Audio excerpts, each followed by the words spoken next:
Billy Whiskers, The Autobiography of a Goat by Frances Trego Montgomery. Recorded by Allison Hester. Chapter 1. Mr. Wagner Buys a Goat. Mr. Wagner lived about 2 miles from a small town, and he thought it would be nice for his boys to have a little goat cart so they could drive into town for mail and do errands for the family. Without saying anything to his family, he appeared one evening leading a nice, docile-looking, long-bearded billy goat, hitched to a beautiful new red wagon. Of course, the boys were wild with delight, and their mother disgusted, for she predicted that he would be more bother than he was worth, and would eat up all the things in the garden. They answered her that they would take good care that he never got loose, and that no wrong would happen if she would only let them keep the goat. So, with many misgivings, she gave her consent, and Billy was led to the stable, behaving like a lamb. The boys christened him Billy Whiskers immediately, on account of his long white beard. It being a warm night, they tied him near a shed, so if it rained, he could go under it for protection, and giving him some grass and a bucket of water, they went to bed to dream of the fun they were going to have the next day with Billy Whiskers.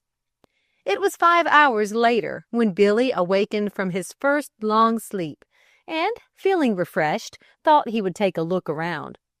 It was bright moonlight, and as all the lights were out in the house, he knew he would not be disturbed. For when he went to a new place, he did not like to be interfered with when he made his first explorations, and he always preferred making them at night and alone. You will no doubt think he could not explore much, tied to a short rope, but if you think the rope made any difference, you do not know the ways of an educated goat. And Billy had no kindergarten education either, but a regular high school training in that respect. He turned, and taking the rope in his mouth, as he had done many times before, he quietly and peacefully chewed it until it fell apart. And then, with a kick of his heels and a wink at the house, he went toward the garden. From this direction, the evening breeze was wafting to his nostrils sweet odors of dew-sprinkled lettuce and tender beet tops. He ate up all the lettuce, or at least all the choice heads, and what beets he did not eat, he stepped on. Then he walked across the flower beds and trampled down all the flowers in a shortcut to the pump, for he was getting thirsty. On his way to the pump, he thought he saw a man coming down the road, so he hurried along and went up on the veranda of the house to stand in the shadow until the man went by, for he knew that men often interfere with a goat's pleasure, even if it is only a moonlight stroll. The man having passed, he walked around the veranda, trying every now and then to look in at the window to see what kind of a house his new master had. At last he came to the front door, and he could not help trying to taste the bell knob. It looked so much like a knob of salt in the moonlight. To be sure, he knew that it was not salt, but it did look so good to eat, and he had often eaten things before that were not down on the diet list of a goat. So he took another chew. But, horrors! What was that? There was a terrible ringing and clanging in the house. It sounded like a fire bell. And the next minute, Mr. Wagner stuck his head out of the window and wanted to know who was there. Of course, there was no answer, and Billy stood as still as possible to listen and see what Mr. Wagner would do next. Then he walked to the edge of the porch and heard Mr. Wagner say, "Who is there? Can't you answer, or are you deaf and dumb or drunk?" Still no response, and Billy walked back and gave another lick at the bell, which immediately gave another loud ring. Mr. Wagner drew his head in, and Billy heard him say, "I'll come down and I'll break your stupid head for you, wakening people up at this time of night." When Billy heard this, he thought that it was time to go, so he scooted around the house and went and laid down by his rope, just as if he were still tied and had not stirred a peg. Mr. Wagner opened the door, and finding no one there, walked around the house, holding a candle over his head to see if some drunken tramp had not rung the bell. He thought that he heard steps on the veranda as he came to the door, but no one was in sight, only Billy Whiskers, apparently asleep by the shed.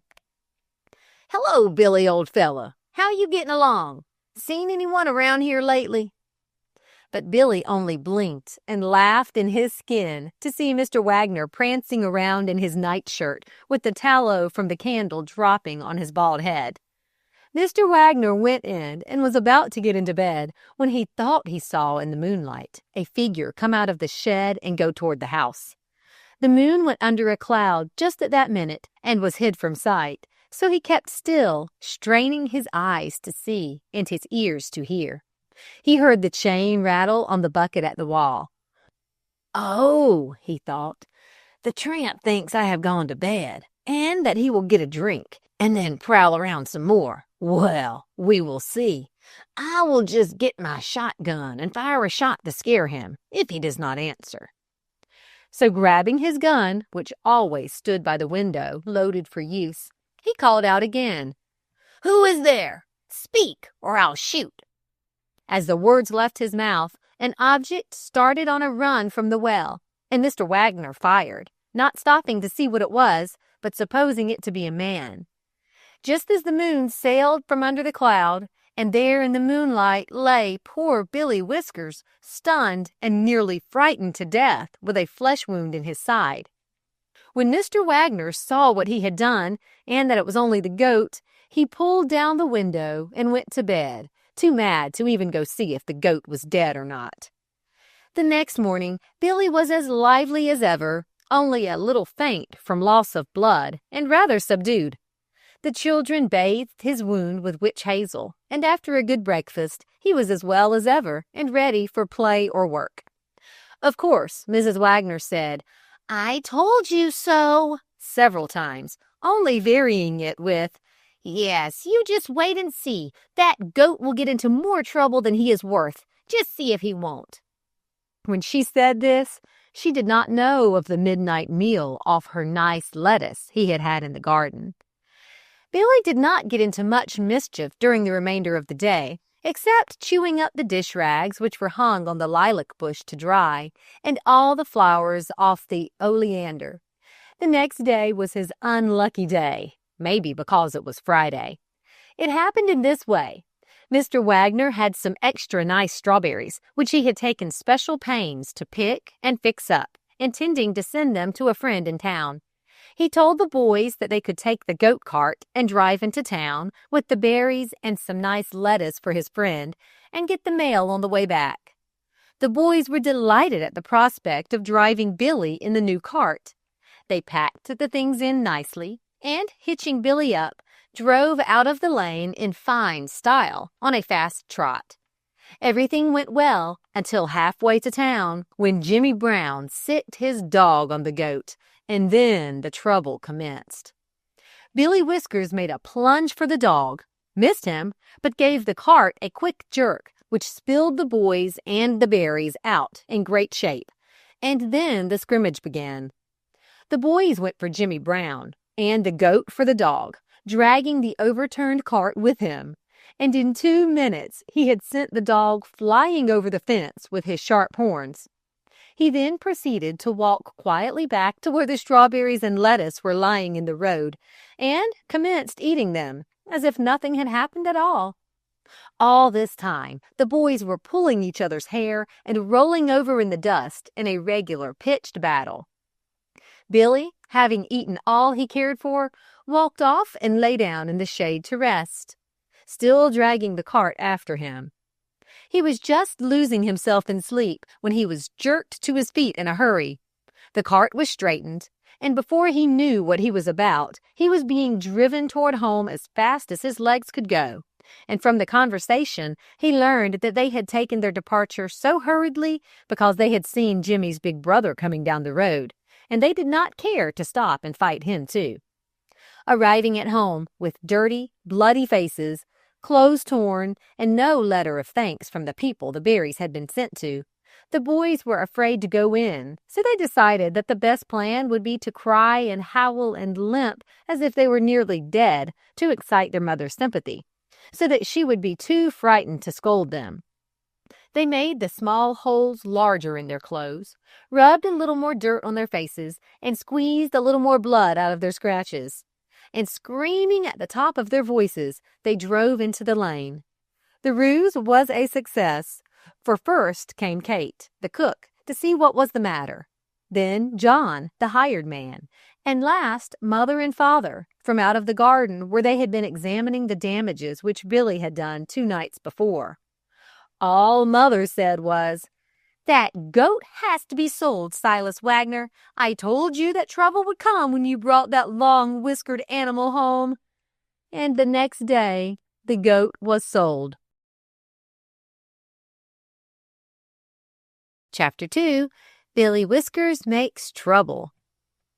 The day after Billy Whiskers was sold to the Biggses, he was shut in a small yard to keep him out of mischief. Feeling lonesome, he thought that he would jump the fence and look around a little. He was getting cross-eyed, looking through the palings of the fence, which were very close together.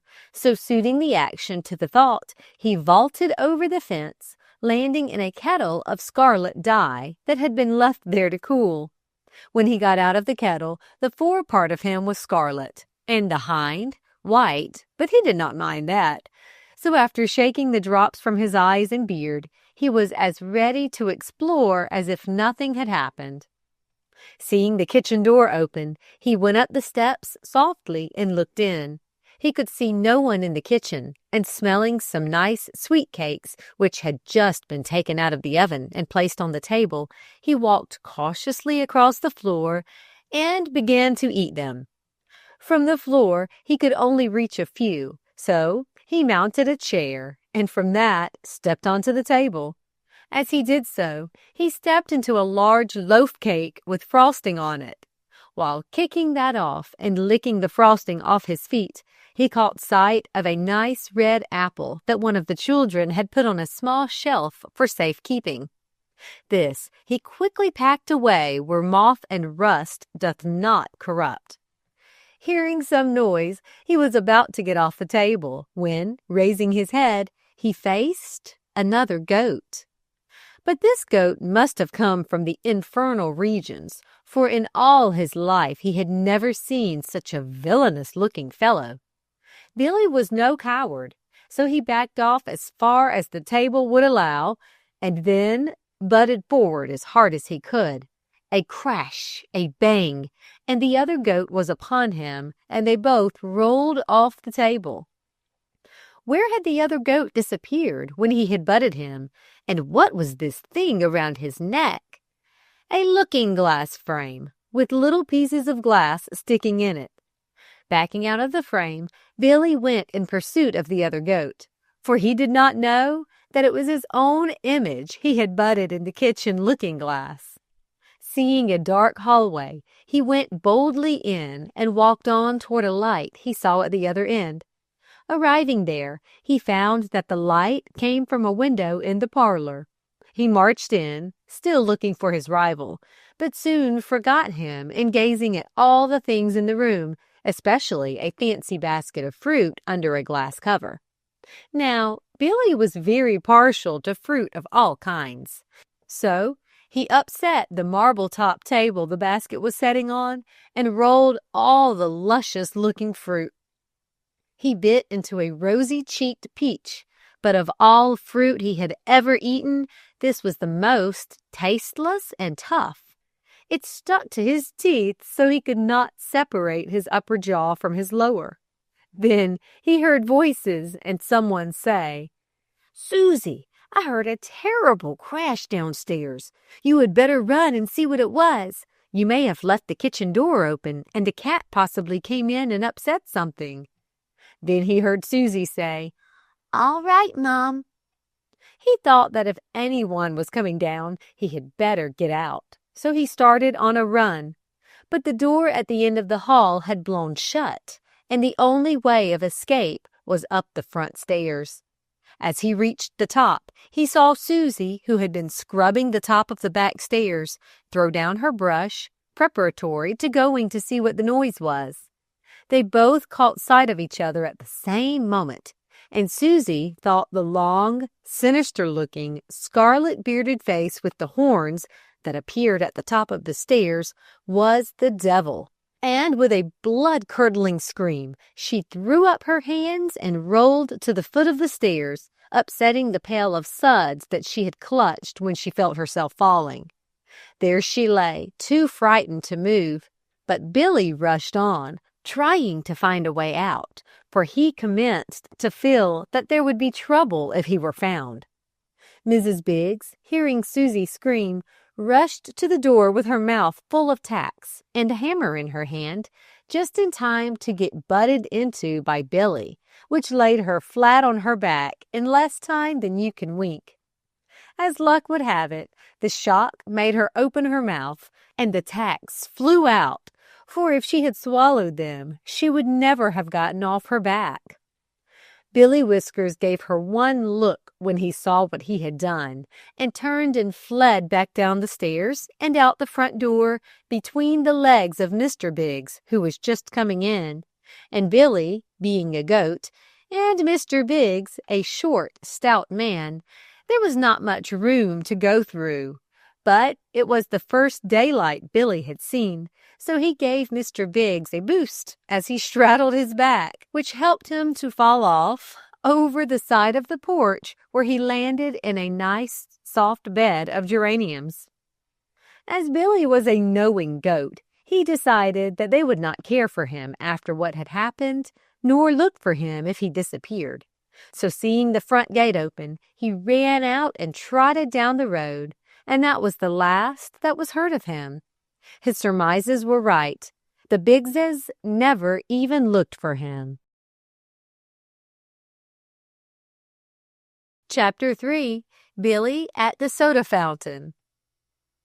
After Billy Whiskers had left Mr. Biggs, he trotted slowly down the road, wondering where he would get his next meal, for he knew well he would never dare go back to Mr. Biggs's after upsetting him in the geranium bed and causing all the mischief he had there that day. But being a goat of a cheerful frame of mind and used to looking out for himself, he did not worry much, and decided he would enter the first garden he came to and make a free lunch off the vegetables, or go into a turnip patch and feast on them. For if there was anything he doted on, it was nice, sweet turnips, fresh from the fields.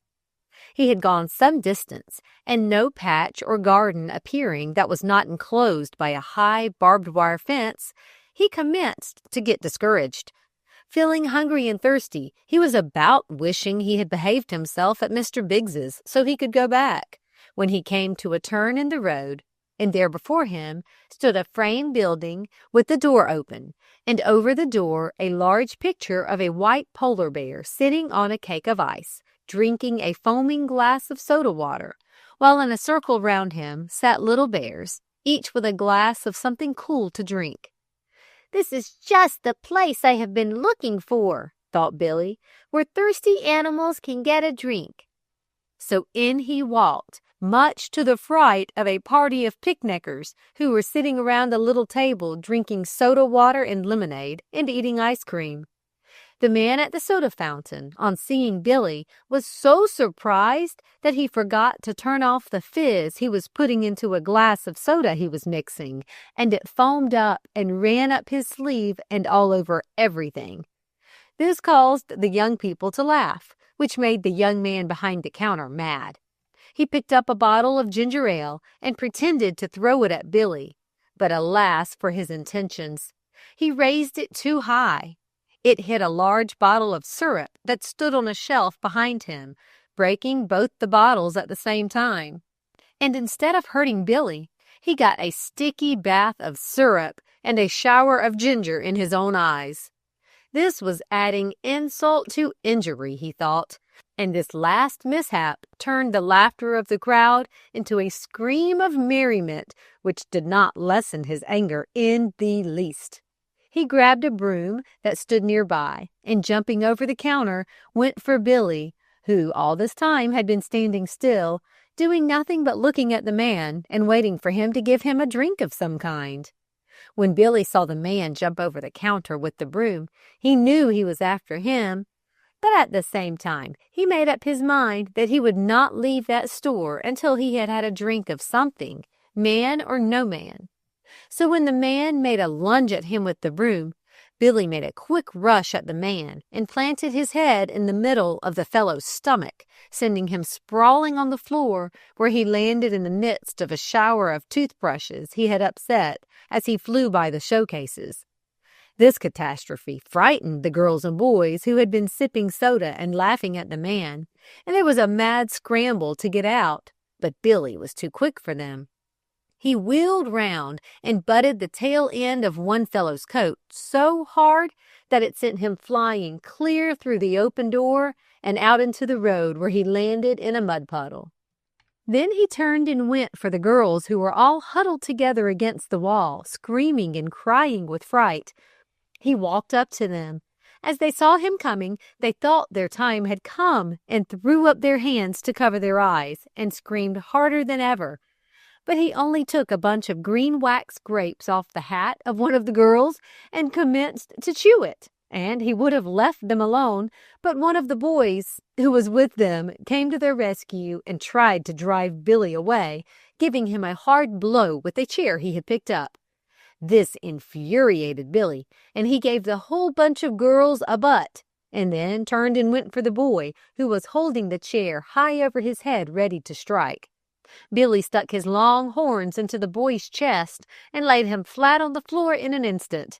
Then he walked up on him and planted his 2 feet on his breast, while he lowered his head, licking the boy's face all over with his tongue.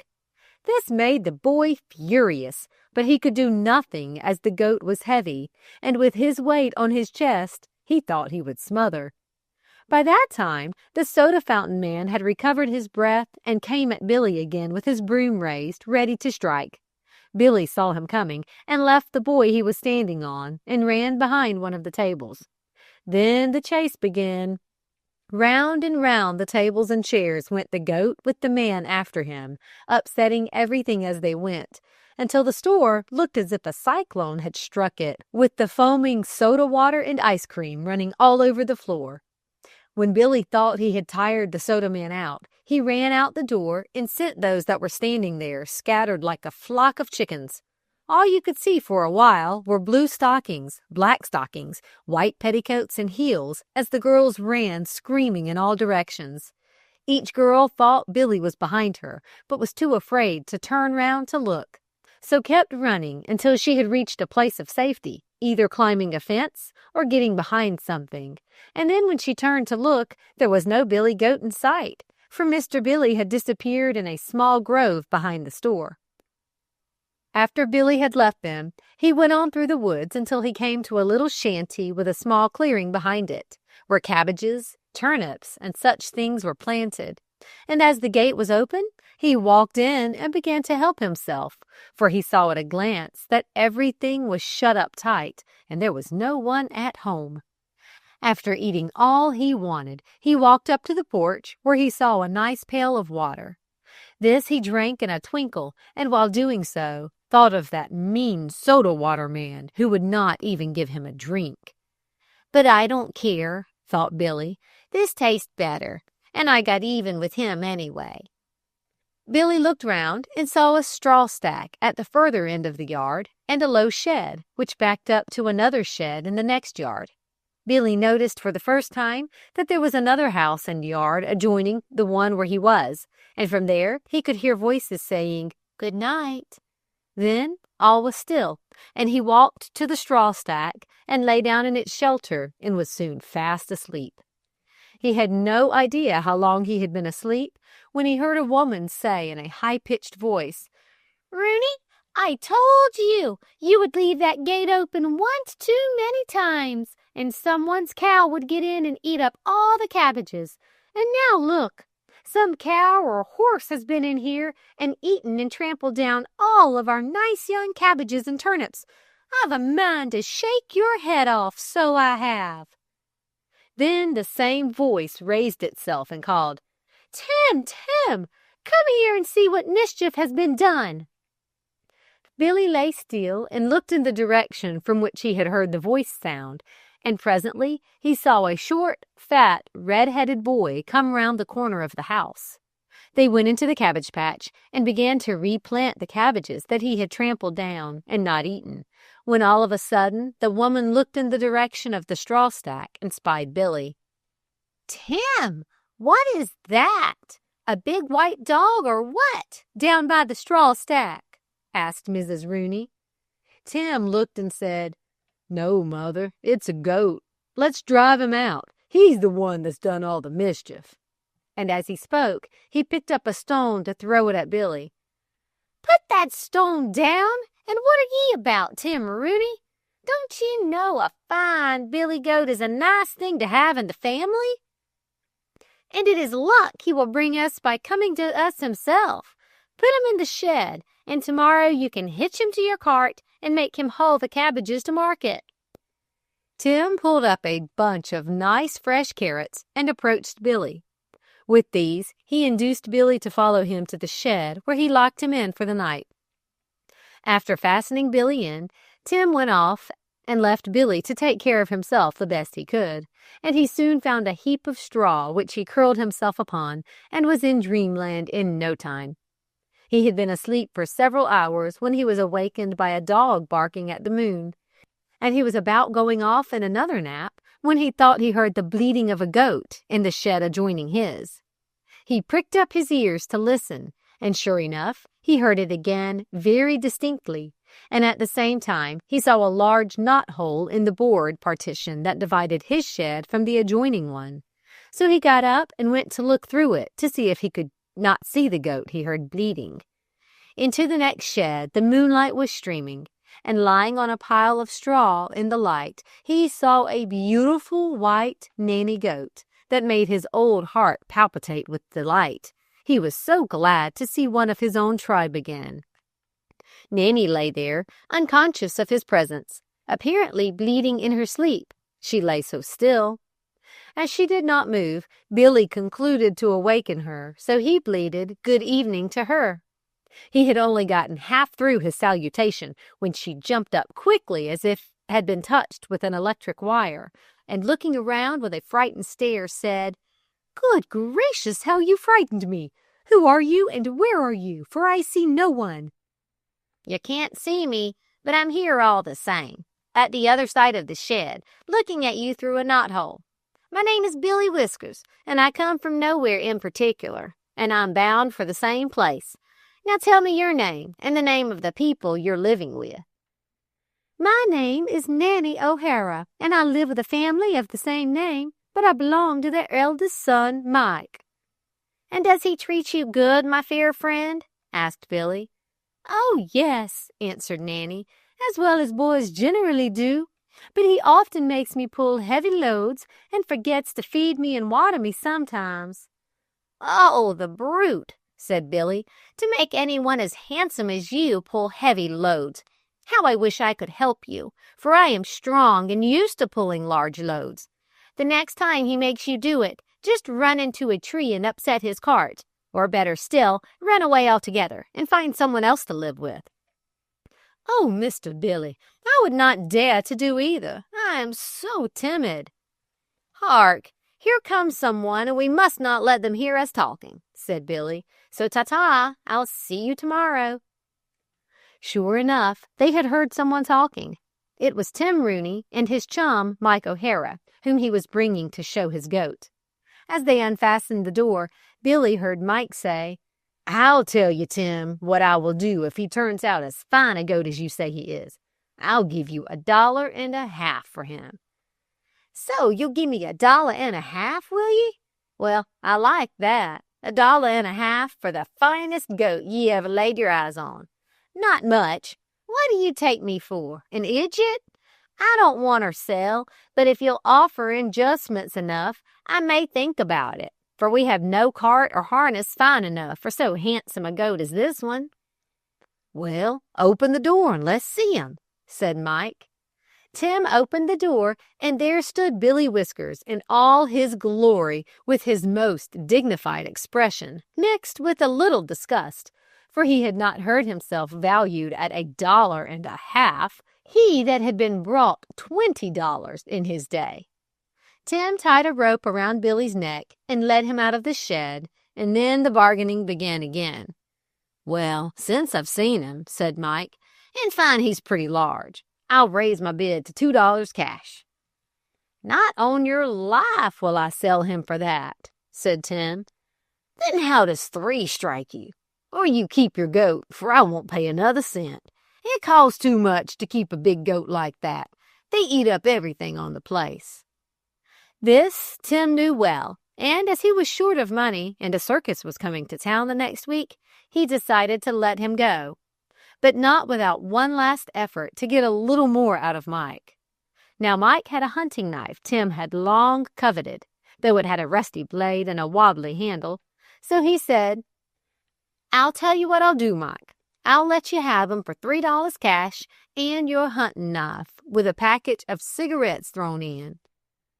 "All right, it's a go," said Mike. So Mike took hold of Billy's rope and led him into his yard, and thus Billy changed hands once more and became the property of Mike O'Hara. Chapter 4. Billy Gives the Boys a Ducking in the Mill Pond. When Mike O'Hara became the possessor of Billy Whiskers, he felt as proud as a peacock, for he knew he had made a good bargain and got the best of Tim Rooney for once in his life, and this pleased him mightily, as Tim generally got the best of him in a trade. When he reached his own yard, he called over the fence for Tim to come see what Billy and Nanny would do when they first saw each other. Tim accepted the invitation with alacrity and jumped over the fence just in time to see Nanny walk out of the shed, as they thought to make the acquaintance of Billy for the first time. "Now, this is my chance," thought Billy, "to kiss her, and she can't make a fuss before the boys." So up he walked and kissed her straight on the mouth. Nanny was so surprised that she gave him a startled look, turned her back, and walked into the shed again. "How is that for a cold snub?" said Tim. "Let us harness them together and see what they will do." "All right," said Mike. "If you will help me make a harness for Billy, I have one for Nanny already." The two set to work, and in an hour had made a harness for Billy out of old leather straps and strings, and then they commenced to harness them to the little cart made out of a packing box set on wheels.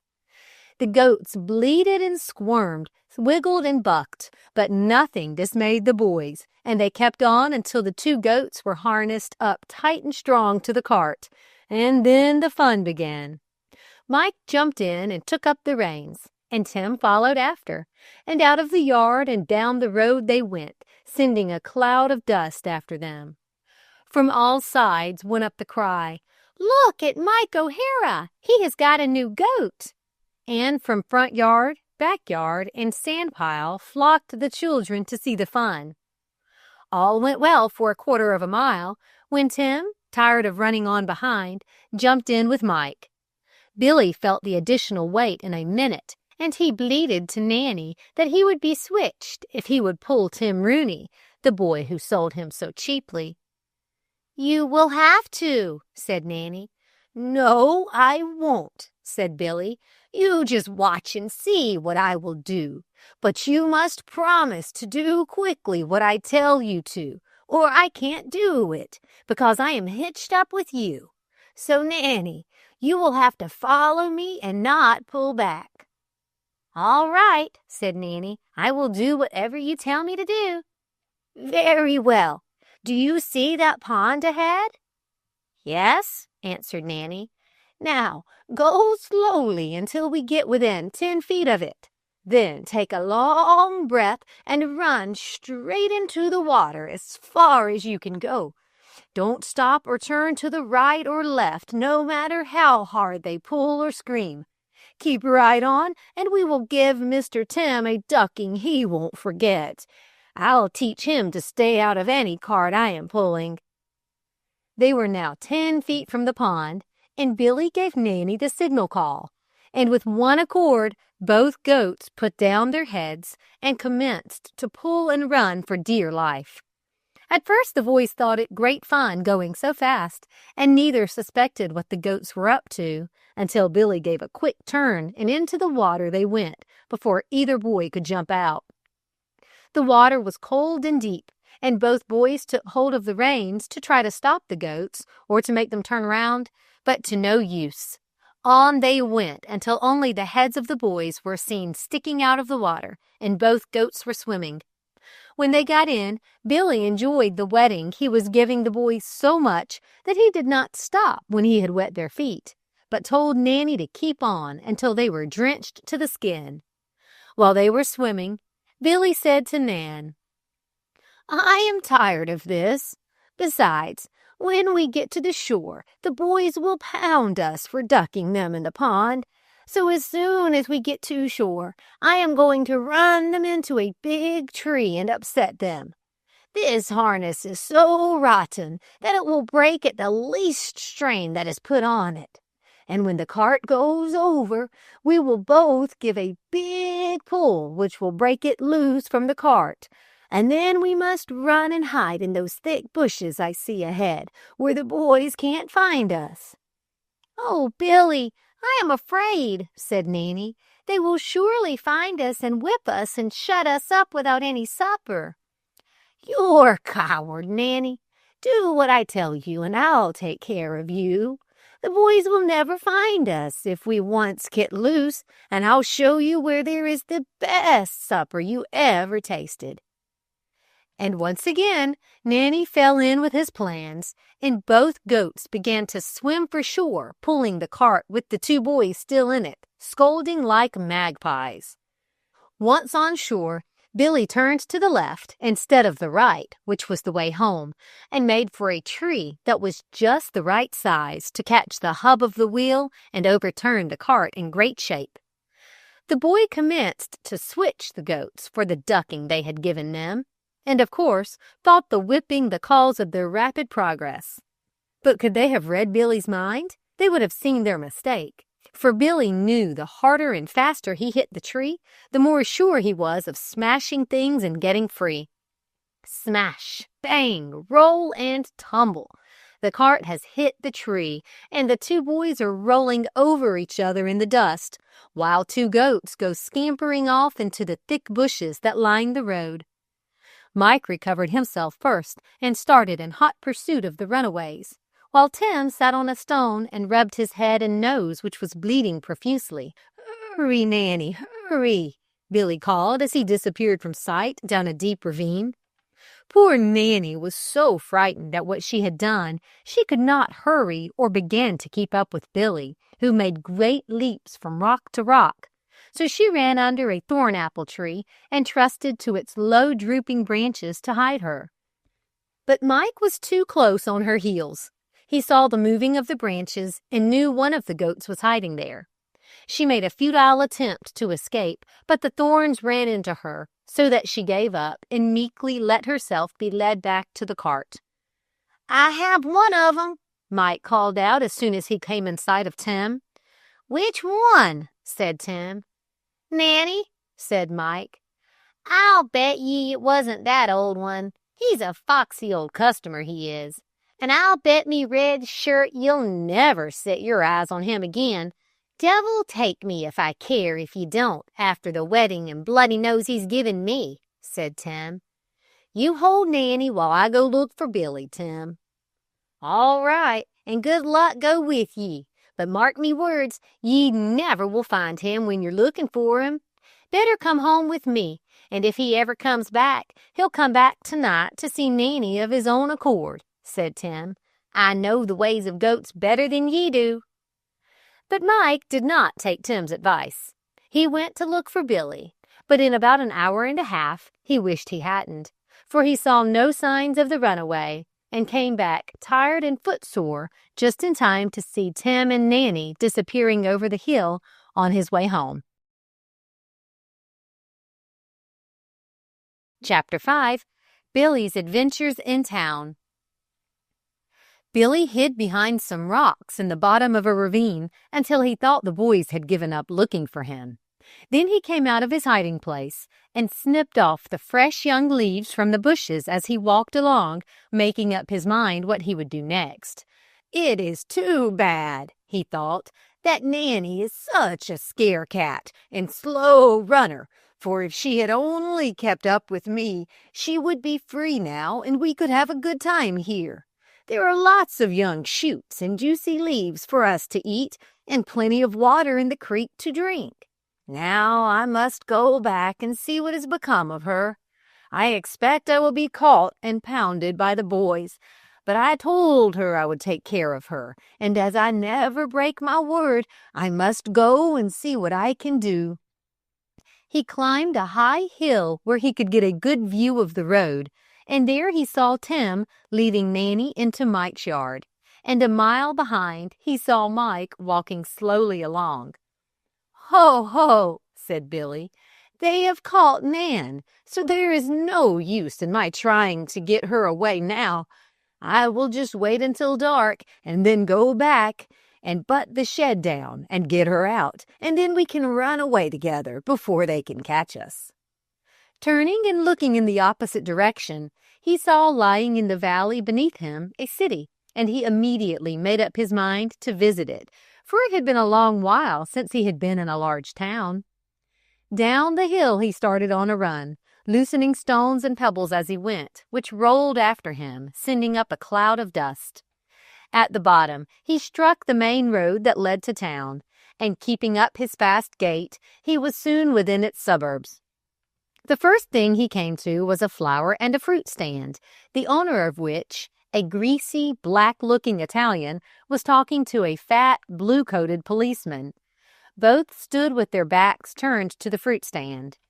Now was Billy's chance. Luscious pears and peaches and grapes lay before him, ready to be eaten, and without a moment's hesitation he began to sample each, while now and then he would eat a rose or two between, thus making his own salad. And he found he liked his fruit salad served on rose leaves just as well as on lettuce. In reaching for an extra delicious-looking pear, he had to stand on his hind legs with his forefeet on the lower shelf. But alas for his greed! His weight on the board that formed the shelf was too much, and it flew up in the air, sending the fruit in all directions and making such a racket that the fruit dealer heard it and turned around just in time to see the wreck of his stand. The Italian was so horrified and dismayed to see what had happened that he forgot what little English he knew and chattered and swore in Italian until you would have thought a dozen parrots had suddenly been let loose. The policeman tried to stop and catch Billy by spreading out his legs and waving his arms, but Billy only lowered his head and ran between the policeman's legs, upsetting him as he went through, for Billy was fat and the policeman short-legged, and there was not room to slide through without upsetting the man. The policeman picked himself up and started in hot pursuit, swearing under his breath that if he ever caught that goat, he would club its brains out. Of course, the policeman could not catch up to the fleet-footed Billy, so he called out, "Catch him!" But no one cared to attempt it, especially when Billy lowered his head with the long horns on it and ran at him. But at last, after dodging in and out of the people on the sidewalk and the carts and wagons in the street, one man was brave enough to try to catch him. He was a big German butcher, and he stood plumb in Billy's way. And when Billy lowered his head at him, as he had at the others, the butcher caught hold of his horns and gave his neck a quick twist. This made Billy furious, and he reared on his hind legs and struck at the butcher with his fore ones, and then the fight began. First one was on top, then the other, and they rolled over and over into the mud of the street, while a big crowd gathered, which cheered and called out, "I bet on the goat!" "Give it to him, Dutchy!" and all such expressions, until at last Billy got on his feet again, and with a parting hook, he slit the butcher's coat up the back and left him lying in the mud while he ran off as fast as his legs would carry him. and it is needless to say that none of that crowd tried to stop him. He had gone through many streets and turned many corners when he found himself opposite a beautiful, green, cool-looking park. "This is the place for me," thought Billy. "It looks nice and quiet, and as I am tired, I will go in and lie down under one of the trees and eat a little grass." After taking a nice rest and nap under the trees, he awoke, and feeling thirsty, thought he would go and quench his thirst at a sparkling fountain he saw before him. He was quietly drinking, and every once in a while swallowing a goldfish that swam too near his mouth, when someone from behind gave him a hard hit with a rake. "It is a pity a goat can't take a drink without being pounded," thought Billy. "But as I have had enough, I guess I will move on, for I don't like the looks of this man's face, and I know he will give me no peace." So he walked away slowly, just as if he were going away of his own accord, when the man gave him another hit with the rake. This was too much for Billy's pie-crust temper. He turned on the man, who was a gardener of the park, and sent him sprawling over a haycock before he knew what had struck him. As Billy walked toward the high iron fence that encircled the park, he saw a policeman coming in at the gate. Now, if there was one thing Billy detested, it was a policeman, and he made for him running at full speed with head down, and before the policeman had even seen the goat, he found himself hanging by the seat of his trousers to the sharp iron pickets of the fence. Billy left him there struggling, kicking, swearing, and calling for help, while he made off as fast as his legs would carry him. Chapter 6. Billy has a ride in the police patrol wagon. After Billy left the policeman hanging on the fence, he walked through street after street trying to find his way out of the town so he could go back to Nanny. But the more he looked for the scattered houses of the suburbs, the more closely they seemed to be built, and he found himself on a street where there were nothing but stores and flats. It was beginning to get dark, and he was getting hungry and tired. "I'll turn down the next alley I come to and see if I can't find someone's back gate open where I can go in and rest," thought Billy. He soon found the backyard to a flat, and as he stood in the open gate looking up, he could see by the gas light in the different apartments the cooks getting supper, and could smell the sweet odor, to him, of boiled cabbage. "Now is my chance," he thought, "to get supper and then come back and sleep in this coal shed I see in the corner." As there were long flights of stairs that connected one flat with the other, he thought he would commence at the bottom flight and go to the top, stopping at each flat as he went and picking up anything he saw fit to eat. At the first landing, the cook had just been out to the ice chest to get something for supper and had neglected to shut the door tightly. Consequently, it was an easy matter for Billy to push it open with his nose and then help himself to the nice, crisp, fresh lettuce and radishes he saw lying on the shelf. These he ate in a twinkling. Next he found a basket of eggs. These he did not care for, but he did want the bunch of large carrots back of the basket, so he stuck his head farther into the chest to reach the carrots, and in doing so, his horns ran through the handle of the basket, and when he brought his head out of the chest, the basket of eggs came too.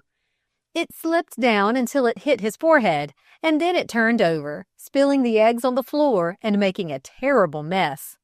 As the eggs broke, each one made a noise like a small paper torpedo, and Billy knew the noise would bring the cook, so he scooted up the stairs to the next landing, where he kept very still in order to hear what the cook would say when she saw the broken eggs, for he had heard her coming out. "Goodness gracious me! The grocery boy has dropped a package of eggs on his way upstairs. No, he hasn't either, for my icebox door is open, and someone has been stealing my things," he heard her say, and she hurried down the stairs to look for the janitor to tell him that sneak thieves had been at her ice chest. When Billy heard her go down the stairs for the janitor, he went to the upper flat, for fear the janitor would find him if he stayed where he was. Arriving at the upper flat, he saw a line of nicely starched, fine linen things. a baby's cap, 2 or 3 handkerchiefs, and a lace tidy. These he chewed up and swallowed, for he liked the taste of starch, and they felt quite like chewing gum in his mouth as he ate them. Then he saw a pan of apples setting outside the door, and he ate some of those. While eating, he heard the electric bell in the kitchen ring, which scared the life out of him at first. But when he looked in the window and found out what it was, he got over his fright. When the girl left the kitchen to answer the bell, Billy thought he would go in and take a drink from a pan of milk he saw setting up on the table. He had nearly finished the milk, and his whiskers were all wet from being in the pan, when he heard a scream, and, looking up, he saw the girl standing in the doorway screaming, "Fire! Police! Murder!" "What a goose that girl is," thought Billy, "to make such a racket. She will have the patrol here, and 4 or 5 policemen if she don't shut up. Guess I will run into her and butt her through the hall and down the front stairs." Suiting the action to the thought, he started for her, but she fled down the hall and ran into a room, closing a door after her. As she closed that door, the janitor opened the front door, which was directly opposite, and Billy, getting there just at that time, gave the janitor the butt instead of the girl and sent him sprawling on the hall floor. Before he could get up, Billy ran back through the hall to escape down the back stairs, and as he ran, he could hear the girl calling, "Fire! Police! Murder!" out of the window at the top of her voice. Billy hurried down the outside stairs as fast as he could, but there were so many turns that they made him dizzy, and as he reached the last flight, he heard the janitor above him call to someone in the yard not to let that confounded goat escape through the back gate. Billy laughed to himself. "I would like to see anyone stop me," when all unexpectedly, someone hit him on the head with a club as he made the last turn in the stairs, and there before him were 3 policemen in a line stopping his way out. He butted and kicked and balked, but to no use. They clubbed him until he was almost senseless, and then slipped a rope around his neck and dragged him to the patrol wagon that was waiting outside the gate. And with many boosts and pushes, they at last succeeded in getting him into the wagon. As they drove down the street at breakneck speed, Billy vowed to himself that if he ever got away from the police, that he would go back and butt that girl into the middle of next week for screaming, "Fire! Police! Murder!" until she had brought the patrol wagon. Chapter 7. Billy joins the fire patrol. When they arrived at the police station, Billy was made to jump out and was led through the station into the backyard, and here he was turned loose. He had been there about half an hour when he heard a terrible stamping of horses' feet and many bells ringing in the building on the other side of the fence. Wondering what the racket could be about, he climbed on top of a pile of boxes that were next to the fence and looked into the yard beyond. He found that the building was used as a fire engine station, and that the racket he had heard was caused by the horses taking their places at the engine, ready to start to a fire. Through 2 large doors that opened into the yard, Billy could see what was going on inside. And when he saw the men jump to their places on the engine and the driver whip up his horses, he became so excited he could stand it no longer, and he determined to go with them to the fire. With a spring, he was over the fence and following after the engine in a stiff run. It was a good thing Billy had a strong pair of lungs, or he would never have been able to keep up with the fast speed of the fire engine horses. But he did, and arrived at the fire in good shape. The fire was found to be in a 3-story frame house, and when they got there, the flames were already coming out of the upper windows.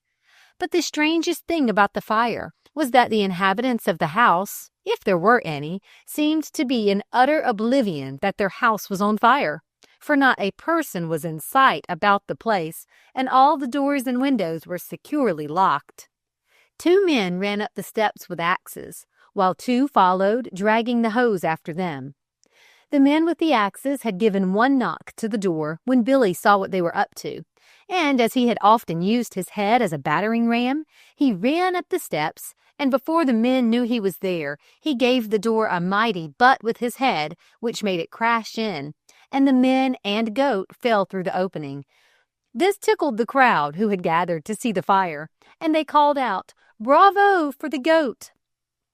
Billy followed the firemen upstairs, but when he got there, the smoke was so thick he could see nothing, and it made his eyes smart, beside choking him dreadfully. So he decided to go out again.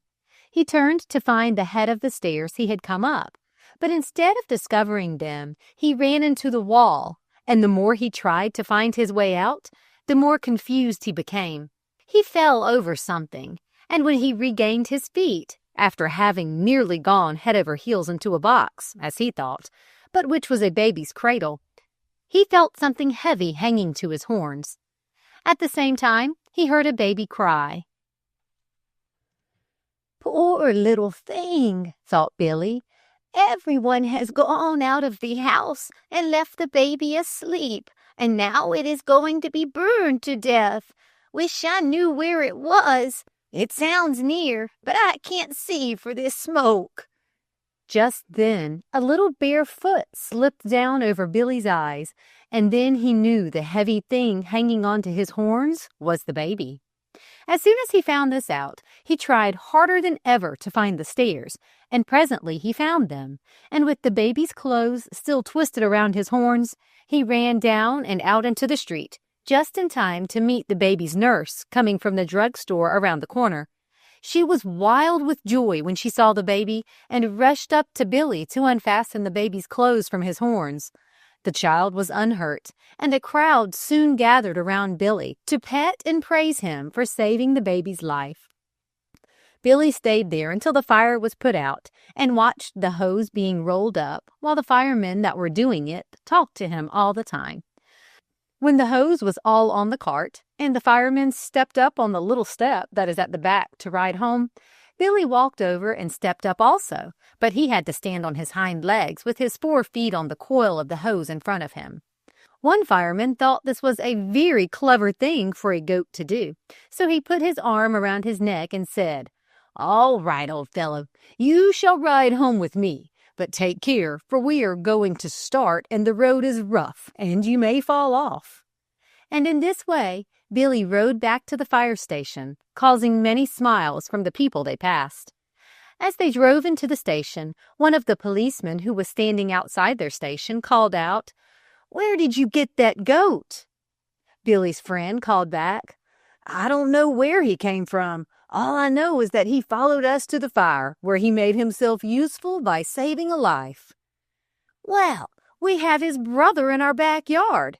If it's not his brother, then one that looks precisely like him." "Oh, I guess not," answered Billy's friend, "for there are not 2 such fine-looking goats in town." "Well, I'll show you. Come over and see for yourself." So the 2 men went into the police station yard with Billy lagging at their heels, laughing to himself to think how fooled the policeman was going to be at not finding any goat there. When they got to the yard, the policeman looked everywhere, but could find no sign of a goat, so went into the station to ask the other policeman where the goat had gone, but none had seen him, and all thought he was still in the yard.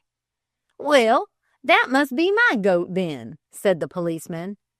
"Not much," answered the fireman. "You will have to bring better proof than that before I give him up."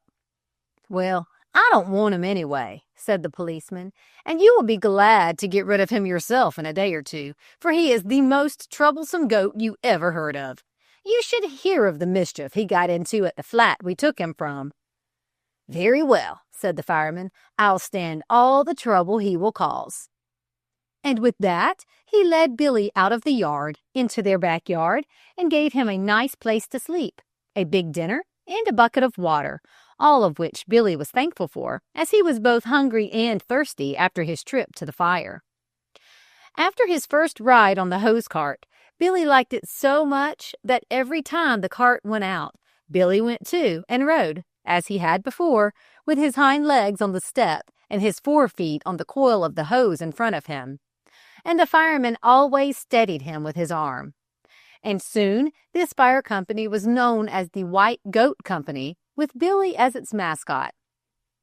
Billy had been with the firemen about a month when one day he heard them talking about a procession they were going to be in, that all the fire engines, hose carts, and hook and ladder companies were to be in the parade, and that the horses were to have their hoofs gilded and wear collars of roses, and that he, Billy, was to have his horns and hoofs gilded also, and wear a rose collar and be led by a chain made of roses, by one of the firemen, who was to wear a red shirt, black trousers, and high patent leather boots, and his fireman's hat with a visor. When Billy heard this, he said, "I won't march in their old procession and make a circus of myself. I'll run away first." But he did not get a chance. When the morning of the day of the procession came, Billy watched the firemen polish the brass of the engine and trim it with garlands of flowers tied with bright-colored ribbons. But when they commenced to gild the horses' hoofs, one of them said to him, "It will be your turn next, Billy. We are going to give you a scrubbing in the tub until your hair is as soft and shiny as silk. And then we are going to gild your long horns and tie blue ribbons on them, and put the handsomest wreath of pink roses we can find round your neck. My, but you will look fine, Billy, and we expect you to behave and walk in a dignified manner, for the fire marshal is going to give you a gold medal to wear around your neck for saving the baby's life." "It is very nice of them to give me a medal," thought Billy, "and they have been good to me. But I don't like being scrubbed and dressed up like a clown. Besides, I am getting tired of town life, and I long for the country and Nanny. I might as well run away one time as another, so I will watch my chance, and when they are all busy and not looking, I will walk out of the station quietly, as if I were only going for my usual walk up the street, and when I get to the corner, I will turn it, and once out of sight, I will run until I get so far away that they can't find me." But for once, Master Billy's plans were foiled, for just as he was walking out of the station, one of the firemen saw him and said, "Here, here, Billy, not so fast. We are ready for you now, and if you go for a walk, there is no knowing when you will come back." And he took Billy by the horns and led him into the backyard, where another fireman had a big tub of soapy water ready to put him in. Billy stood in the tub and submitted to the scrubbing until the soapy water ran into his eyes, and then he got mad and butted the fireman, who was holding his horns, clear over, and kicked the other man, who was scrubbing him, in the stomach. And then around and around the yard he ran, bleeding and shaking his head, wild with the smart of the soap that was in his eyes. "Here, Jack, this will never do," said one fireman to the other. "He is not half clean. Let us get the hose and turn it on him while he is running around." "All right," said the other. "That will be great sport." And they got the hose, and soon they were squirting it over Billy as he ran, first on one side and then on the other, and no matter where he went, the stream of water followed him and played all over him. And if he stopped running and hugged the fence, it was worse than ever, for then the water flowed in a perfect stream and doused him from head to foot, sending a spray over the fence. All the firemen had come out to see the fun, and when the policemen in the next yard heard a great deal of laughing and racket in the firemen's backyard, they too hurried to the fence to watch the fun. Of course, this only added to Billy's rage, to see his hated enemies, the policemen, laughing at him, and he vowed he would get even with them some day, and with the firemen right away, for he knew his strength. With a bound and a quick run, he made for the group of firemen that were tormenting him, and butted and hooked them in all directions, and sent the fireman who was playing the hose on him sprawling into the tub of soapy water that, but a few minutes before, he had Billy in. This called forth a shout of glee from the policemen who were looking over the fence, and with another angry bound, Billy went for them and butted the fence down that they were leaning against. and they made their escape into the police station just in time, for Billy came through the fence and after them, right up to the door they had run through. He gave it one butt and then turned and walked back into his own yard, where he lay down on a pile of straw to cool off after his exertion. He had been there about half an hour when his pet fireman came out with a large plate in his hand, heaped full of good things to eat as he walked toward Billy. The goat could smell the cabbage, turnips, apples, and carrots. He bleated a friendly greeting to let the fireman know that he would not hook him if he came nearer, and the man came up and set the plate down under Billy's nose, and Billy gave him a goat smile, showing that all was forgiven, and began to eat. While he was eating, this same fireman went in and brought out a kettle with a brush in it, and began to gild Billy's horns and hoofs. Then he tied a wreath of roses around his neck and went to get the rope wound with roses to lead him by. But while he was gone, Billy ate up the front of the wreath and as much more of it as he could reach. When the fireman came back, dressed for the parade, with the rose chain in his hand that he was to leave Billy with, he spied the eaten wreath and said, "Why, Billy, you beat any bad boy I ever heard of for mischief. Now you will have to come into the station and have another wreath tied around your neck, and I bet you won't chew this one, for I will tie it so close to your neck you can't reach it with your mouth." As they went in the station, Billy heard a band playing and the rat-tat-ta of the drums. And when they heard the music, the engine horses, all decked in rose colors and bridles, with plumes on their heads, started to prance and pull the beautifully draped and polished engine out of the station to join the procession. And before Billy knew what was up, he was led out and made to march in the procession between the engine and hose cart. After they had started, he rather enjoyed it, for from all sides he heard the people say, "There, look! There goes that goat that saved the baby's life. Isn't he a beauty? See what nice white silky hair he has." Yes, Billy thought, if they could have seen the firemen scrubbing me, I expect they would have laughed like the policeman did. But it all tickled his vanity, for Billy was as conceited a goat as you could well find. They had been marching for some time, and Billy was getting tired of the slow gait and being made to stay between the engine and the hose cart, instead of riding on the hose cart, as he had been in the habit of doing, when he heard the plaintive bleat of a goat and the sound of a whip. "My," thought Billy, "how that voice reminds me of Nanny."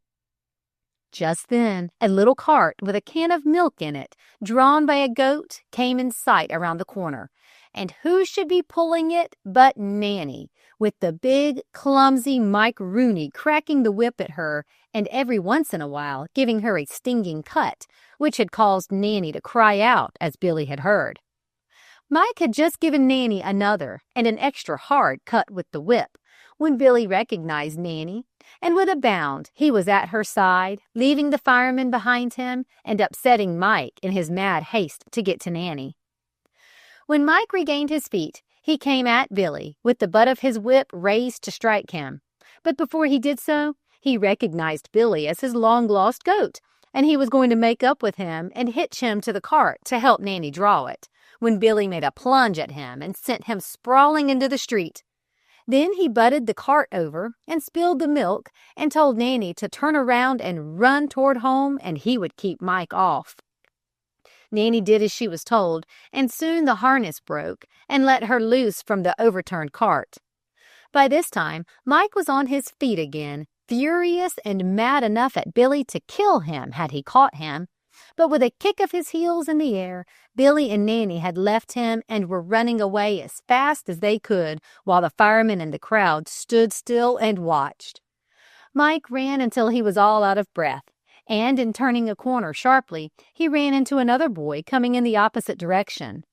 This made the boy mad, and he struck at Mike, hitting him in the jaw. This was too much for Mike, who was already angry at being outwitted by the goats, so he pitched into the boy, and they fought until both had black eyes and bloody noses, and a policeman coming up at that time arrested them both for disorderly conduct. While all this was happening, the goats had made good their escape. Chapter 8, Billy and Nanny Get into Mischief.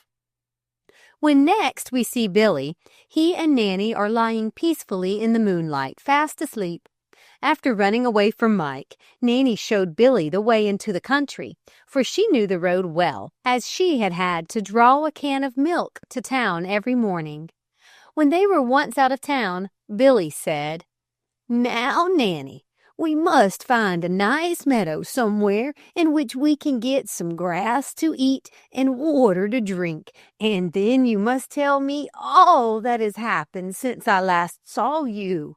But first, we must get as far away from the road Mike will have to take to get home as we can, or he will find us." So they turned off at the first crossroad they came to and hurried on until they found the fine, green pasture where we now see them. The next day they were in this same pasture, enjoying themselves, when they saw some boys coming toward them. At first they thought the boys were looking for them, but soon discovered from their conversation that the boys were going swimming in a little lake at the end of the meadow near the woods. They passed close by the goats without paying any attention to them. One boy had a bag of popcorn he was eating, and Billy, smelling it, commenced to long for some. The fireman had bought salted and buttered popcorn for him every day, and the smell of this made him hungry, and he determined to get the bag from the boy. "But how can you, Billy?" asked Nanny when he told her he was going to get the popcorn. "I'll tell you. When they leave their clothes on the bank and go in swimming, I will steal up and eat what is left in the bag, and anything else I find in their pockets." "How are you going to get anything out of their pockets without hands?" "Why, I will eat pocket and all if I smell anything I like in there," answered Billy. "Billy Whiskers, you are the most determined goat I ever heard of," said Nanny. "If you want anything, you are going to have it, no matter how you have to get it." "I guess you are right, Nan. But if you had ever tasted salted and buttered popcorn, you too would have it if you had to hook all 5 of those boys into the lake to get it. Come along, and we will go over near the lake, so when they go into the water, we can go through their clothes, and I will give you your first taste of a town delicacy in the shape of popcorn." Billy and Nanny soon arrived at the bank of the lake where the boys had gone swimming, and behind a clump of bushes they found the boys' clothes. Billy lost no time in smelling out the bag of popcorn, but alas, when found, it was empty. Billy's disappointment knew no bounds, and he began to vent his spleen on the clothes that were lying around by hooking and stamping on them. When throwing a coat up in the air on his 2 horns, 2 nice red apples rolled out of one of the pockets. After eating one of these, and allowing Nanny to eat the other, he felt a little less angry and commenced to smell around for something else equally as good. All this time they could hear the boys shouting and splashing in the water, oblivious of the mischief that was being done to their clothes, for they could not see the goats through the bushes. "Oh, Billy, come here," called Nanny, "and see what I have found. It smells awfully good, but I don't know what it can be." Billy went, and after smelling the coat, pronounced the good smell to come from a piece of gingerbread in one of the pockets. "How do you know?" asked Nanny. "Well, I guess if you had eaten as many pieces of gingerbread as I have, you would not forget the name. When I lived at Mr. Wagner's, his boys used to give it to me often." But the trouble was to get it out of the pocket now that it was found. Billy threw the coat up in the air, shook it in his mouth, and did everything else he could think of, but the gingerbread would not fall out. So when the coat turned wrong side out and the pocket lay exposed, he ate pocket and all, forgetting to save any for Nanny. "Oh, Nanny, forgive me. I forgot to give you some and you found it. But don't care, for it did not taste very good, and I felt something hard go down my throat, and I think I must have swallowed a jackknife also. Here is something good, Nanny. A white shirt with starched cuffs. You take one sleeve, and I'll take the other, and I know you will like the starchy taste." The goats were standing there, each chewing on a cuff, when they heard the boys coming, and it happened that they both heard the noise at the same time, but turned to run in opposite directions, which tore the shirt from top to bottom. And when the boys first saw the goats, they were scampering off with a piece of shirt waving from their mouths. The boys started after them, but the rough ground the goats were running over hurt the boys' feet, so they had to give up and content themselves with throwing stones at the two runaways. When the boys went to see what damage had been done, they found one boy minus a pair of trousers, another a shirt, and all the rest had lost their collars and cuffs, to say nothing of the pockets that were missing. But the boy whose trousers were gone was in the worst fix, as the others could go home without any collars, and the boy minus a shirt could button his coat up tight to his neck, and no one would know he had no shirt on. But alas for the trouserless boy! What was he to do? At last they hit on a plan. He was to take one of the boys' coats and stick his legs in the sleeves and button the coat tightly in front and tie it on round his waist with a string. This he did, but when he had to walk, he could only take the very shortest of steps. This, with the comical picture he made, sent the boys into peals of laughter, and they rolled on the ground and held their sides for pain from laughing when he stubbed his toe and fell head over heels, or when he tried to climb a fence.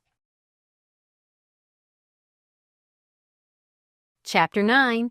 Billy and Nanny Are Married. After leaving the boys, the two goats trotted on and soon came out on the other side of the wood and saw before them a beautiful valley. Grazing peacefully beside the little brook that ran through it, they saw a herd of goats, and at the upper end of the valley beyond them, they saw a large, old-fashioned farmhouse with its stables and outhouses. "Nan, let us go down and introduce ourselves to the head goat of the flock and see if they won't let us stay with them for a while. There are so many of them that the farmer won't notice us among them when he drives them into the stable tonight, and it will be a good place for us to stay until Mike stops hunting for us, for I know he won't give us up in a hurry and is probably looking for us now, and I don't propose to live with such a common family as Mike belongs to, for until now I have only lived with first-class families." Nanny agreed to join the goats, so the two trotted down the hill, bleating as they ran to attract the attention of the other goats. The goats soon heard them, stopped eating, and looked up, and when Billy and Nanny were within speaking distance, the leader of the goats, a large black fellow, walked out to meet them. Billy introduced himself, and then Nanny, to the old goat, who in return told them his name was Satan and that he would be glad to have them join his flock, adding that he was always glad to get ahead of boys, as he had received some rough usage at their hands when younger. "If we see Mike coming after you, we will all form a circle around you and Miss Nanny so he can't see you." All that day, Billy and Nanny stayed with the other goats, who never tired of hearing the newcomers tell of the adventures they had had, some of which seemed impossible to those country goats who had never been off their own farm. That evening, when the farmer drove the goats home, he did not notice Billy and Nan until he had gotten them into the little enclosure where he always drove them to be fed. But when he stood by the fence with his arm on the upper rail counting them, his eye detected Billy immediately, as he was so much taller than any of the other goats, even old Satan, the leader. "Ho, ho," he thought to himself, "where did this fine goat come from, I wonder?" And when he went to drive Billy apart to get a good look at him, he spied Nanny, who was trying to hide behind Billy. "So, my fine goat, you have brought your mate with you." And Billy, who was not afraid of any man or thing, bleated back that he had, though I doubt whether the man understood him or not. The man walked round and round Billy, taking in all his fine points and talking to himself all the time. But when he saw the gilt shining on Billy's horns, he stopped and stared in astonishment. Then he slapped his knee with his hand and said, "Well, I swan! I bet that goat has run away from the circus that is in town, for I don't know how else he got his horns gilded." Everything went as smooth as silk for 3 nights, but on the 4th, had you been looking, you would have seen an unusual commotion among the goats when they were turned loose after milking time to graze in the meadow during the night, as they were allowed to do when the weather was fine. And tonight was an ideal night, with a low, hungry moon that lit up everything as bright as day. I know you are anxious to hear what the commotion was all about, so we'll tell you. Billy and Nanny were to be married by the old parson goat of the flock, and then they were all going to break through the neighbor's fence into his turnip patch and eat up all his turnips. It is needless to say that this scheme originated in Billy's head, though from Satan's name you would have imagined it more likely to have come from him. But in reality, that goat was as meek as a lamb, and Satan should have been Billy's name by rights, for in his heart he was as mischievous as Satan. The wedding went off beautifully, and the groom, minister, and all the others kissed the bride, and you never saw a sweeter one than poor little meek Nanny with her gentle ways. And to think she was going to marry a goat twice her size and as fiery-tempered as she was mild. But people frequently marry their opposites. Why should not goats? After the wedding, they all ran skipping and jumping over to the turnip patch, and when they got there, Billy, Satan, and 2 other old goats threw their weight against the fence, and with a crash, it caved in, and the whole flock of goats climbed over the broken rails into the field, where they feasted until daylight. The farmer who owned the field happened to look out of his window next morning while dressing and saw the goats. He hurried into his boots and, hatless and coatless, started out of the house, calling to his dogs to follow him. And the first thing the flock knew, several dogs were barking and biting at their heels. Billy kept close to Nan, and when a dog came up to them, he hooked him howling up into the air. Soon the goats were all on their side of the fence again, and the neighbor was fixing up his fence as best he could, scolding all the time he did so, saying, "I'll sue Farmer Windlass for the damage his pesky goats have done. So I will, for the hateful things have eaten up all my turnips, tops and all." Several days after this, when the goats were all in the meadow, and Nanny was lying down under a tree for a nap, Billy, who was tired of the monotony of going day after day to the same place, stole off and went up to the house to see what amusement he could find. When nearly there, he came to a whitewashed rail fence that separated the pasture from the lane that led to the house. This he went over easily by taking it at a running jump. Then he followed the lane until he came to the house, the yard of which was separated from the lane by a picket fence. But as good luck would have it, the gate was open, so Billy walked in and went around to the kitchen door, for he heard voices in the parlor, which is an unusual thing in the country, as they generally entertained their company in the sitting room. Immediately, Billy knew they must have company for dinner. "I'm lucky," thought Billy. "I have come just in time to get something good to eat. But I must be careful and not let them see me, or they will drive me back to the pasture. I will walk on the grass so my hoofs won't make any noise, and listen under the window. And when the cook leaves the kitchen, I will go in and steal something good." While standing under the window with his head cocked to one side listening, he noticed that the outside cellar doors were open.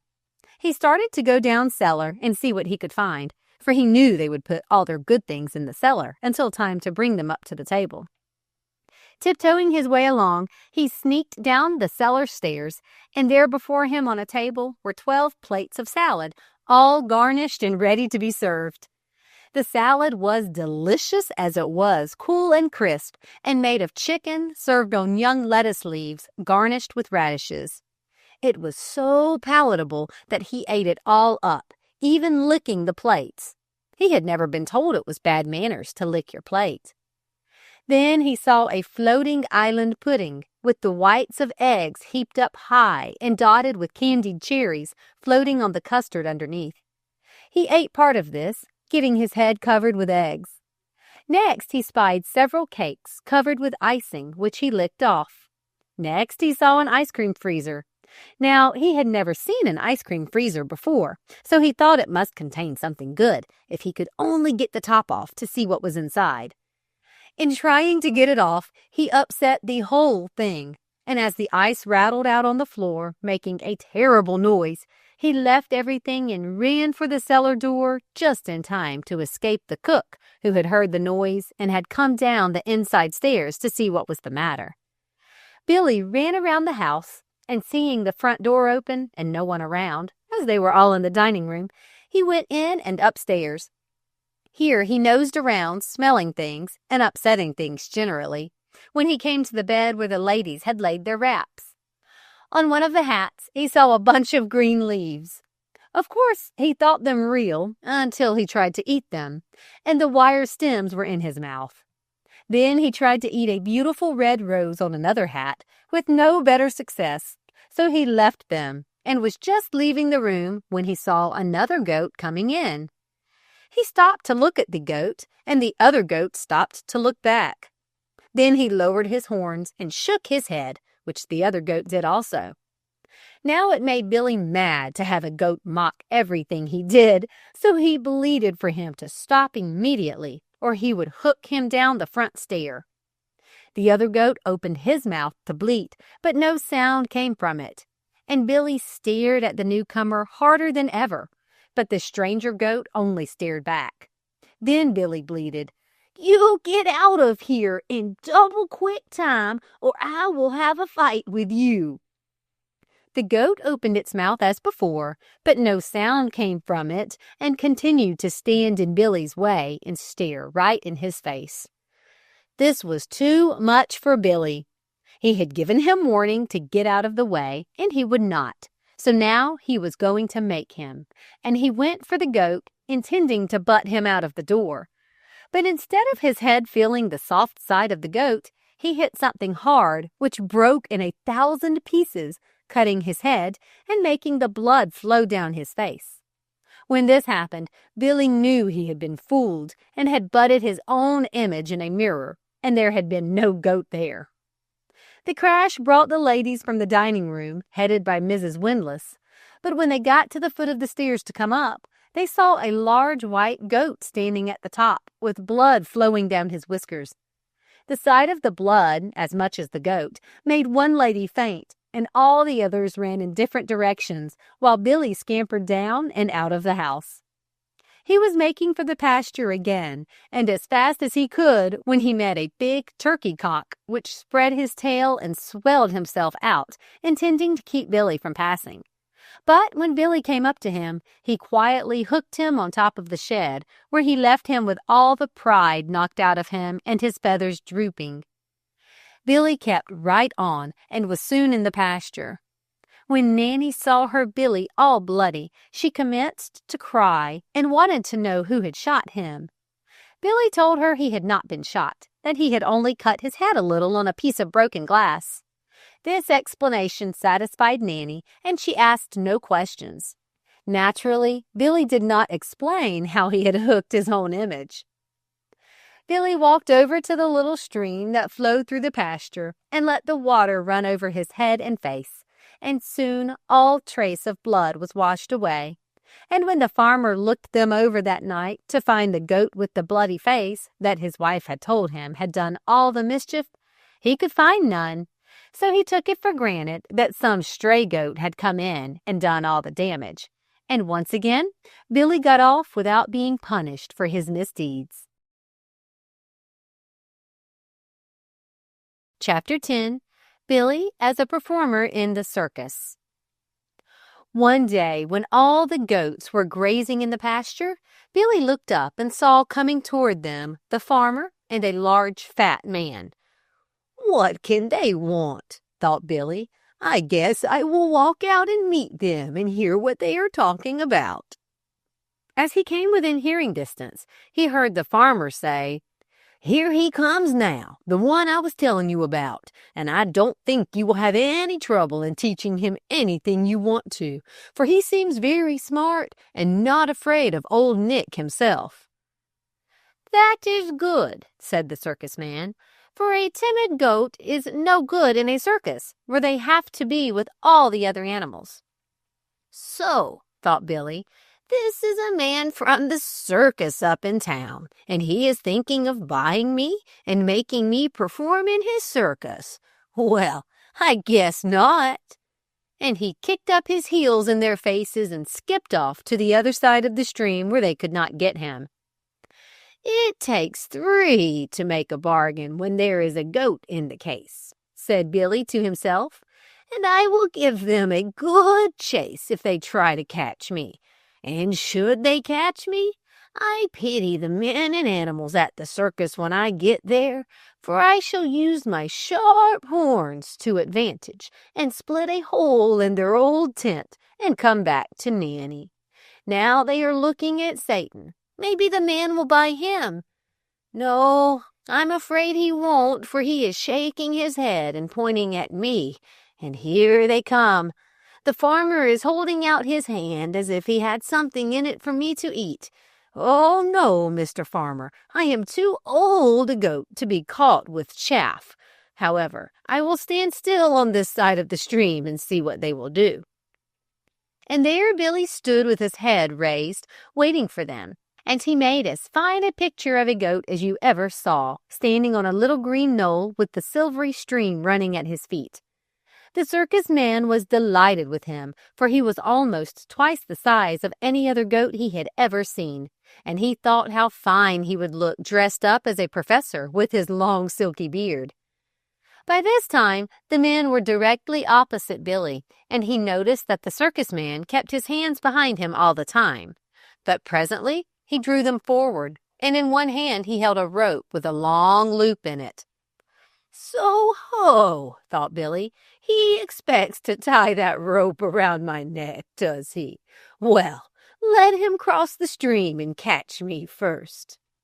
But while Billy was thinking this, the circus man was making the rope fly round and round his head in a long circle, and soon with a quick twist, the rope straightened out and the loop fell over Billy's head and settled on his neck while he stood looking at them.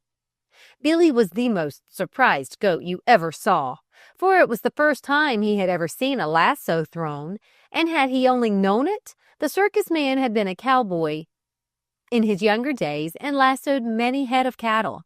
When Billy found he was fairly caught, his pride had a fall, for he had thought himself too smart to be caught, and instead of him leading the men to a chase and making them cross the brook to get him, they were pulling him off the bank and through the water, making him follow them. At first he tried to pull back and get away, but he had to give that up, for the rope tightened round his neck and shut off his breath, and he was glad enough to follow where they led. When Nanny saw what had happened, she ran up to Billy, bleating as if her heart would break, for she was very fond of him, and she was afraid they were going to kill him or take him away forever. "Don't cry, Nanny. I will get loose and come back tonight or tomorrow night, sure, if I can't get loose tonight. So don't take on so. I know my way back, and a circus tent is not a hard thing to get out of." "But, Billy, dear, they may tie you as they have now, and then you can't get loose," said Nanny. "Oh, yes, I can. When they leave me alone, I can chew the rope in two." "But can't I go with you, Billy? I feel so terribly at being left alone, and think of it, we have not been married 2 weeks. "What a pretty face that little Nanny goat has," says the circus man. "Yes," answered the farmer, "they both came to the pasture one day and joined my goats and have been here ever since. I never knew where they came from or whom they belonged to." "Well, here we are at the barn. You must run back, little Nanny. I can't take you with me today, though it does seem a shame to separate you 2 lovers," said the circus man. As Billy went through the bars, he halted a second to give Nanny a last goodbye kiss, and with tears streaming down her face, Nanny stood and watched him until they were out of sight. The circus man tied Billy to the back of his buggy, and whipping up his horse, he started for town. Billy had to run fast to keep up, and though he got out of breath, He could not stop unless the horse did. The worst of it was the horse kicked up such a dreadful dust that it nearly blinded Billy as it flew up in his face from under the buggy. At last they came to the outskirts of the town where the circus tents were pitched, and Billy was untied from the buggy and led inside a large tent where cages of wild animals were arranged around the outer edge, while in the center 2 elephants and 4 camels were tethered. When he got inside, the circus man called to one of the men to bring him a strong peg. This he drove into the ground and tethered Billy to it, like all the other animals were fastened. Then he told the man to bring him a bunch of straw for the goat to lie on and a bundle of hay for him to eat. Hay, thought Billy, after nice young tender grass and turnips? Well, I won't stay here long. That is one sure thing. I wonder if I can understand a word of what these heathen foreign animals say. But I expect I can read their minds if I can't understand their tongues, for most animals are mind readers, and mind is the same the world over, though their thoughts are not the same. While Billy was thinking this, the circus man and the other man left the tent, and Billy was startled by the elephant sticking his trunk up to Billy's mouth and asking him to speak through it, as if he was a little deaf and used his trunk as an ear trumpet. He was just going to introduce himself to the elephant and ask the elephant's name in return, when one of the camels in a weak, weary voice asked the same question he had been going to ask the elephant. So he introduced himself to the camel, and she in return presented him to all the other animals that were within hearing distance. She did not introduce him to any of the beasts in the cages, as she said the animals that were loose looked down upon the caged ones and seldom spoke to them. The name of one of the camels was Miss Nancy, and she was a regular old maid of a camel who did nothing but gossip and ask questions. "Have you ever performed in a circus or traveled with one before?" she asked Billy. When hearing that he had not, she rolled up her eyes, a habit she had, and exclaimed, "Poor uneducated beast, what you have missed, never to have been taught to perform in a circus." This was a calamity in her eyes. She could not remember ever being anywhere else, as she had been born in a circus in this country shortly after her mother had been brought here from Persia. "I am so glad I was not born in Persia, for had I been, I should have had to carry heavy loads across the burning desert with very little water to drink, while now all I have to do is march in the processions and then stand and look wise while the boys feed me peanuts as they walk into the circus to see the performance. Oh, you will like being with us when you get used to the confinement," she said. "For mercy's sakes, Nancy, do keep still and give someone else a chance to talk," said her mother. Just then the lion roared, and when he roared, all the other animals stopped talking, for he was still looked upon as the king of the beasts, although he was caged. They all stood a little in awe of him, for fear he would break through his cage and chew them up, as he threatened to do so many times when they did not stop talking immediately when he roared. This time, he roared to know who the newcomer was and if he was an American relative of his. For as Billy had a beard like the lion's, only much longer, the lion thought he must be an American lion. "Come over here near my cage, Mr. Beardy, where I can see you," said the lion. "I can't," said Billy. "My rope is too short." "Oh, very well," he roared back. "I will see you in the procession tomorrow, for I hear you are to march back of my cage." The lion's keeper came in to see what the lion was roaring about, and in passing Billy, he stopped to get a good look at him, and presently he was joined by another man who Billy found out took the part of the clown and who was expected to walk by Billy's side in the procession while a monkey rode his back. "You're a pretty fine-looking goat, old fella, and I expect we will become great friends. Here is a lump of sugar to begin our friendship with.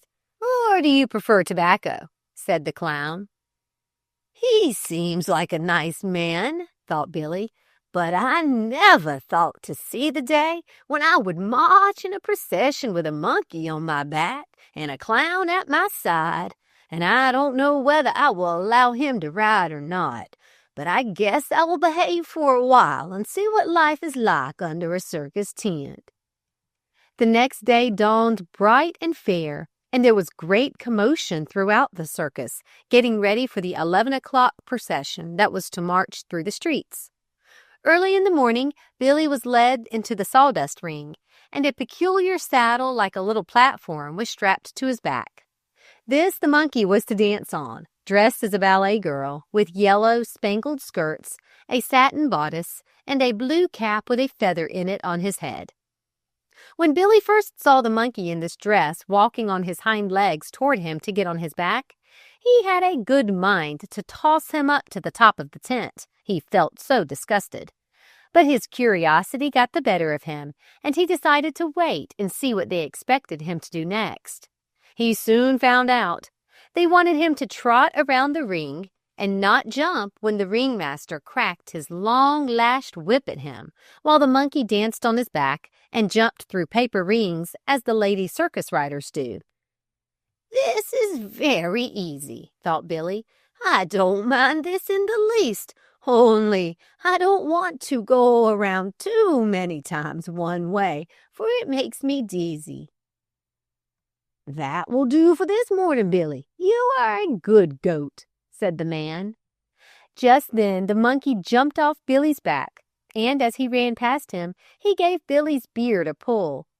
Like a shot, Billy was after him, and had the monkey not run up a pole, Billy would have killed him. From that time on, Billy and the monkey, whose name was Jocko, hated each other, and an outward peace was only kept up when someone was around to keep them apart. The monkey would climb a pole or sit on top of a wagon or anything high that was handy, so Billy could not reach him, and then call him names and sauce him until Billy pawed the earth with rage, which made the monkey laugh. The only one that could get even with the monkey's tongue was the parrot, and she and the monkey would sit and sauce each other by the hour. Billy was about cooled down from his fuss with the monkey when he heard a bugle call, and the elephant told him that it was the signal for the procession to start. While Billy had been put through his paces in the circus ring, the elephants had been decked out in scarlet blankets embroidered with gold and funny little summer houses, as Billy thought, strapped to their backs, in which the ladies were to ride. The camels had also been fixed up, and from 4 to 6 horses with waving plumes on their heads had been hitched to each circus wagon. At another signal from the bugle, they all started to move, led by the men and women performers dressed in their best spangled velvet suits. Then came what Billy thought to be the best thing in the procession, a golden chariot drawn by 12 Shetland ponies, each pony ridden by a little boy postilion in scarlet velvet, while in the chariot sat a beautiful little golden-haired girl dressed as a queen with a diamond crown on her head. It fairly took Billy's breath away. He thought it all so beautiful, and he started to follow. "All right, Jim, let him go there if he wants to. He probably thinks the ponies are goats and will behave better than if put with the lions." "What an idiot that man is," thought Billy. "To think I don't know a pony from a goat." It was a good thing they let him march there, for he was so taken up with watching the ponies in front of him that he forgot to be mad at Jocko, who was going through all sorts of antics on his back and swinging on Billy's horns. Everything was going smoothly when Billy saw Mike O'Hara coming out of the crowd. He came up to the clown that was walking beside him and said, "Look here, that is my goat." "Well, I guess not. You must be crazy." "I'll prove it to you," said Mike.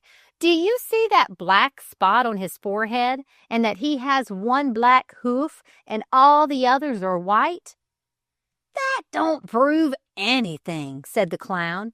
"You just noticed that as we were walking along, and now you come up here and try to claim our goat." "I'll give you another proof," said Mike. "He will come when I call him." "All right, call him, and I bet he won't follow you," said the clown.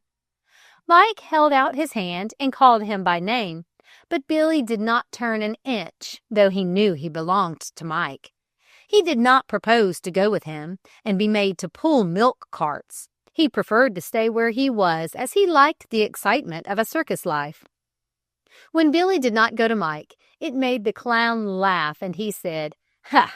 There, I told you so. The goat never saw you before." "Yes, he has," said Mike, "but it is just like his cussedness to pretend he don't know me." "Go along. I can't bother talking with you any more," said the clown, as all this time Mike had been walking beside the clown as they marched. "Well, you need not talk to me any more," said Mike, "but I am going to have my goat." And with that, he caught hold of Billy's horns and was going to lead him away. "Here, take your hands off that goat. You are stopping the procession." But Mike held on, and the clown gave him a hit in the ribs. Mike struck back, and a policeman who was standing in the crowd ran out and arrested Mike for disorderly conduct and for stopping the procession. This was the second time that Mike had been arrested on Billy's account. When the procession returned to the tents, all the animals and horses were fed and allowed to rest so as to be fresh for an afternoon's performance. Billy had only been resting a short time when a couple of men came toward him, one carrying a table and the other a long black gown of some kind. "What in the world are they going to do now?" thought Billy. When they came up to him, the man that was carrying the table put it down and then brought a high-backed armchair and set it up close to the table. Then the men came up to Billy, and one of them said, "Now, old feller, we are going to make a professor out of you." And with that, they both took hold of him and made him stand on his hind legs while they put a black gown on him and a black skull cap on his head and a pair of spectacles on his nose. The latter they had to tie on. Then a man got on each side of him and supported him to the table, where they made him sit in the chair. They put his 4 hoofs on the table and a large book before him and a pen behind his ears. When they had him all fixed, you never saw such a wise-looking professor in your life as he made, with his long white beard. The men were so delighted with his appearance and the way he behaved when dressed up that they called all the rest of the circus people to come and look. Of course they laughed and praised and petted Billy until he was nearly bursting with conceit, and they all agreed that it would tickle the children most to death to see how solemn and straight a goat could sit in a chair. "Now, Billy, we will take these things off and let you rest, for your back must be tired, as you are not used to sitting up. But you will get used to it, and it won't make you tired after a while. Come here, and I will give you this nice red apple for being such a good goat. You behaved so nicely that I think we will venture to show you off at the performance this afternoon." This they did, and he got more encores and whistles and clapping of hands than anything else that was shown that afternoon, more even than the ponies. Before they brought him in, the ringmaster came in and said, "Now, ladies and gentlemen, I am about to introduce you the oldest and most wonderful astrologer now living. He will read to you from a mystic book the fate of the world and whether it is to be destroyed by fire or water." When he had finished speaking, 4 men drew a platform in, on which Billy was seated in his chair at the table.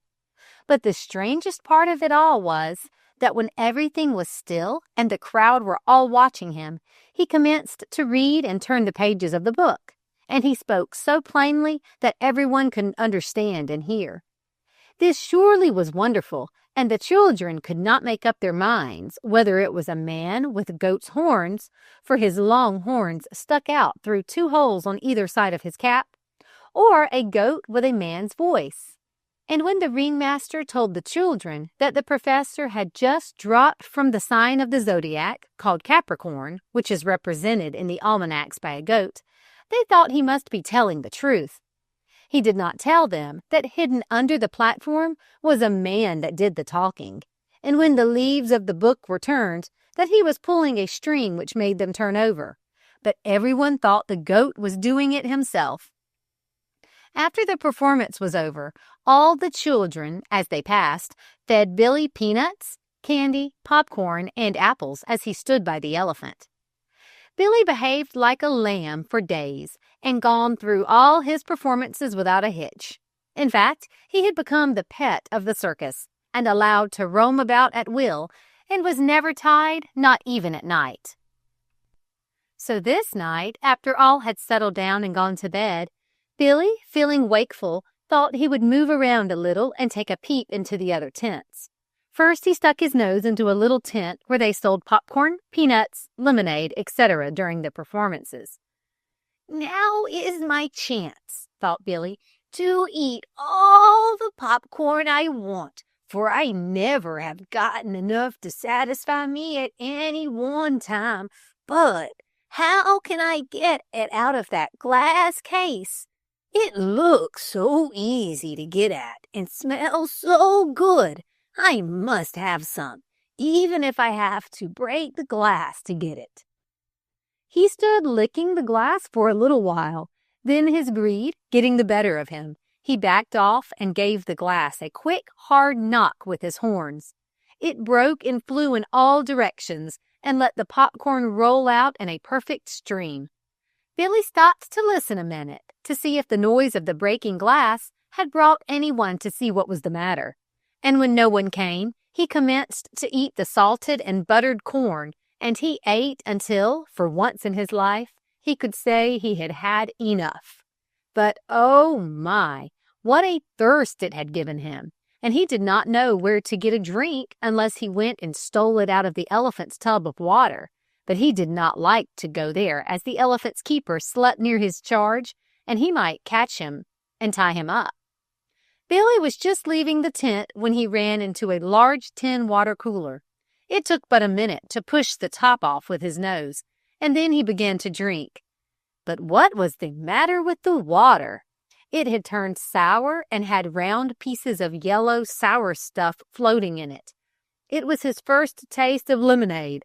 Consequently, he did not know what he was drinking. In his disgust at finding no water, he revenged himself by upsetting the water cooler and spilling all the lemonade. Then he walked out, and going into the first tent he came to, he found himself in the room of the leading lady who was fast asleep on a cot. At the end of the tent, he saw a small table with a looking-glass hanging above it. But when Billy saw his reflection in it, he did not make the mistake of thinking it was another goat like he had once before. He walked up to the table, and seeing a stick of red stuff that looked like candy, he ate it. But it turned out to be a stick of red paint that the leading lady used to paint her lips. After tasting her powder and upsetting her bottle of perfume and chewing her blonde wig, thinking it was some kind of yellow grass, he walked out without awakening her. Next, he went into a tent that had pictures of snakes of all kinds painted on it. This was the tent occupied by the snake charmers, but Billy knew nothing about large snakes, only little inoffensive garter snakes. So he went in and commenced nosing around in the baskets he saw setting there with blankets in them to see what was under the blankets. In the first one, he felt something cold and slippery and not to his taste, so he let it alone, thinking it was a piece of garden hose. But when he stuck his nose in the next basket, something long and slim and pliable stuck its head out and wound itself around his body, drawing itself tighter and tighter until Billy found himself staggering for want of breath. When he was nearly squeezed to death, he made a death-like groan which awoke the Indian snake charmer, who was asleep in one corner of the tent on a pile of rugs. The man took in the situation at a glance and came to Billy's rescue, making the snake uncoil itself by playing on a kind of bagpipe, a queer, weird, monotonous piece of music. This charmed the snake, and it uncoiled itself from Billy, and, swaying its body, crawled toward the snake charmer. The second that Billy felt its coils slip from his body, he took a long breath and ran from the tent, not even stopping to wiggle his head in thanks for his preservation. Once outside, he made his way back to his own tent, where he lay down on a pile of straw to snatch a little sleep before daylight, as unconcerned as if nothing had happened. Chapter 11. Billy and the Snakes. The next day, after Billy's midnight prowl, which was Saturday, there was a great commotion among the circus people, for the leading lady accused her rival, the brunette, of coming into her dressing room while she slept and destroying her blonde wig, while the popcorn man said thieves had been at his stand and broken his glass case and eaten his popcorn. Besides, they had spilled all his lemonade that he had intended using the next day. The night watchman was going to be discharged for not attending to his business. Then the Indian snake charmer came along and told them the thief had visited his tent, but his snakes had frightened him away. And he was a big fellow, I can tell you. I did not dare tackle him. "Oh, my," said the leading lady, "and to think he was in my tent and I slept through it all." "There, I told you I did not touch your old straw-colored wig," said the brunette. And they all said, "Do tell us about it. What time of night did he come, and which way did he go when he ran away?" "All right," said the snake charmer, with a twinkle in his eye the others did not see. "Sit down, and I will tell you all about it. How I was awakened by a groan, and saw standing in the middle of my tent a huge fellow with a long white beard, agonized face, for you must know that my boa constrictor was squeezing him to death." "Oh, how awful! Weren't you frightened?" said the leading lady. "No, because I knew he could not touch me while the snake was coiled around him. At first I thought I would let the boa kill him, but he looked so awful with his eyes sticking out of his head as the snake squeezed him tighter and tighter that I felt sorry for him. So I began to play the music I always play when I want the snakes to come to me, and the boa stopped squeezing the goat and came to me." "Goat, did you say? You mean burglar?" "No, I mean goat, or burglar if you'd rather call him so, for your thief was nothing more or less than Billy Whiskers." "You mean, horrid man, to fool us so," they all said. And the snake charmer got up and hurried out of the tent, for he saw blood in the eye of the champion boxer, and he thought he had better get out before the man took hold of him. Saturday was to be the last day of the circus in Smithville, and immediately after the evening performance, they were to break camp and move in the night, and be on the road all day Sunday, traveling to the next town where they were booked to give a performance on Monday morning. Now all this meant quick work and rapid travel, as they could not go by train, there being no railroad to this town, so they had to have their circus horses and wagons move them. When Billy heard them talking about moving, he thought it would be great fun and looked forward to it with pleasure. But he little knew what was before him. During the morning performance, Billy behaved all right, but in the afternoon he was so excited and anxious to be off that he behaved very badly. He ran around the ring so fast that when the monkey jumped through the paper hoops expecting to land on Billy's back, he was beyond him, and the monkey landed on the ground and had to run to catch up. This made the ringmaster angry, and he hit Billy a sharp cut with his whip.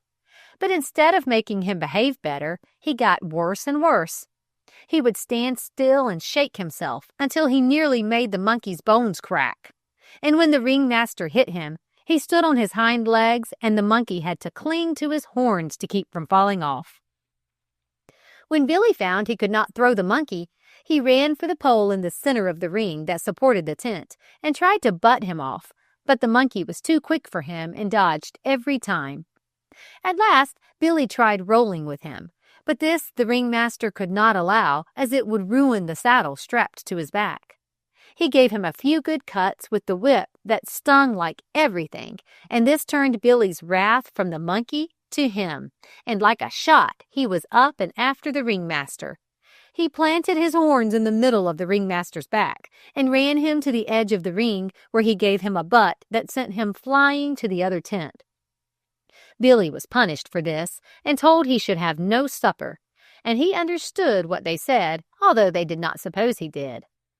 "All right," he thought, "no supper, no performance, for I won't behave and take my part unless I'm fed. But I will find something to eat, even if they won't feed me, for a goat can eat almost anything from tin cans to apples." The man who had tied Billy had scarcely gotten out of sight when he commenced to chew his rope in two, and when it dropped apart, Billy walked over and commenced to eat the elephant's food. This the elephant did not like. He told Billy to stop and go eat his own supper. But Billy would not. Neither would he take the trouble to explain to the elephant that he hadn't had any supper and was expected to go supperless. Now, if he had only told the elephant, who had always been a good friend of his, he would gladly have given him half of his supper. But Billy was in a contrary mood and would say nothing, but kept on eating. This provoked the elephant, so he quietly wound his trunk around Mr. Billy and, lifting him from the ground, set him on top of the lion's cage that was standing near. Billy was more surprised when he found himself standing on top of the lion's cage than he had ever been in his life, but only for a minute, for he jumped down and disappeared through a tear in the canvas of the tent. As he ran away, he heard all the animals laughing, though you might have called it the lion's roar and the hyena's call. And above all the racket, he heard the head animal keeper asking what all this racket was about. And although they tried to tell him by each giving his particular call, he was too stupid to understand animal talk, so lost all the fun of the joke. But when Billy came through the side of the tent, he found himself near the tent where the horses and ponies were kept. Smelling corn and oats, he walked in, and while talking to his particular friends, the Shetland ponies, he helped himself to their supper. While in this tent, he became acquainted with a little Mexican burroetta that was destined to become his closest companion and friend in the future. The burroetta was just his height, of a mouse color, with a white streak down its spine and 4 white stockinged feet. But the most peculiar thing about its looks was its exceedingly long ears that were as long as Billy's horns. It was the cutest, smartest little creature you ever saw, and had most beautiful, large, liquid eyes. It looked as mild as a dove, but was quite deceiving, for it was as full of the old scratch as Billy himself. It must have been this kindred spirit that drew them together from the first. That night, the people had come to the circus, looked at the animals, and passed into the performing tent. Several of the things on the program had been gone through with, and it was Billy's turn to perform next. And still, Billy had not been found. Every man and woman on the place had been looking for him. But though they had hunted everywhere and inquired of everyone if he had seen a large white goat with long whiskers, no one had seen him, and they were about to substitute something else for his performance when one of the men, coming into the pony's tent for something, saw Billy lying down by the little burroetta. "Here, Billy, you rascal, come along with me. We have been looking everywhere for you." And Billy was led off and made to go through his performance. But tonight he was cross and still angry with the ringmaster. So, when about through with his imitation of the professor, he leaned over and took a mouthful of the leaves of the book and chewed them up. Then he stood up in his chair with his gown and spectacles on, and before anyone could stop him, he had jumped down and ran out of the tent with the spectacles still on his nose and his gown trailing after him. The excitement and confusion this caused in the circus knew no bounds, and when the children discovered that the astrologer was nothing more or less than an ordinary goat, and that his voice had come from a man who was a ventriloquist hid under the platform, their disgust was complete, and it broke up the circus performance for that night. Billy chewed, wriggled, and pulled at his gown until he tore it off, and then he kicked up his heels and disappeared in the darkness outside. And he was careful to keep in the shadows away from the light so no one could see him, for he had sense enough to know that he had done wrong and would be punished if caught. Chapter 12. What Billy Did on Sunday. Billy, after running out of the circus, stood in the shadow of a shed under a large tree.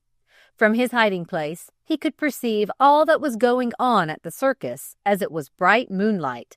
Beside, all the workmen had lights fastened in their caps, so they could see without the bother of carrying a lantern around. First, Billy saw them hitch the draft horses to the animal wagons and vehicles they had for carrying baggage. Then the big tent closed as if it were an umbrella, and it was rolled up and put in a wagon made purposely for hauling it. Then all the riding horses, with the men and women performers on their backs, started the procession. Next came the cages filled with animals, and last the baggage vans and feed wagons.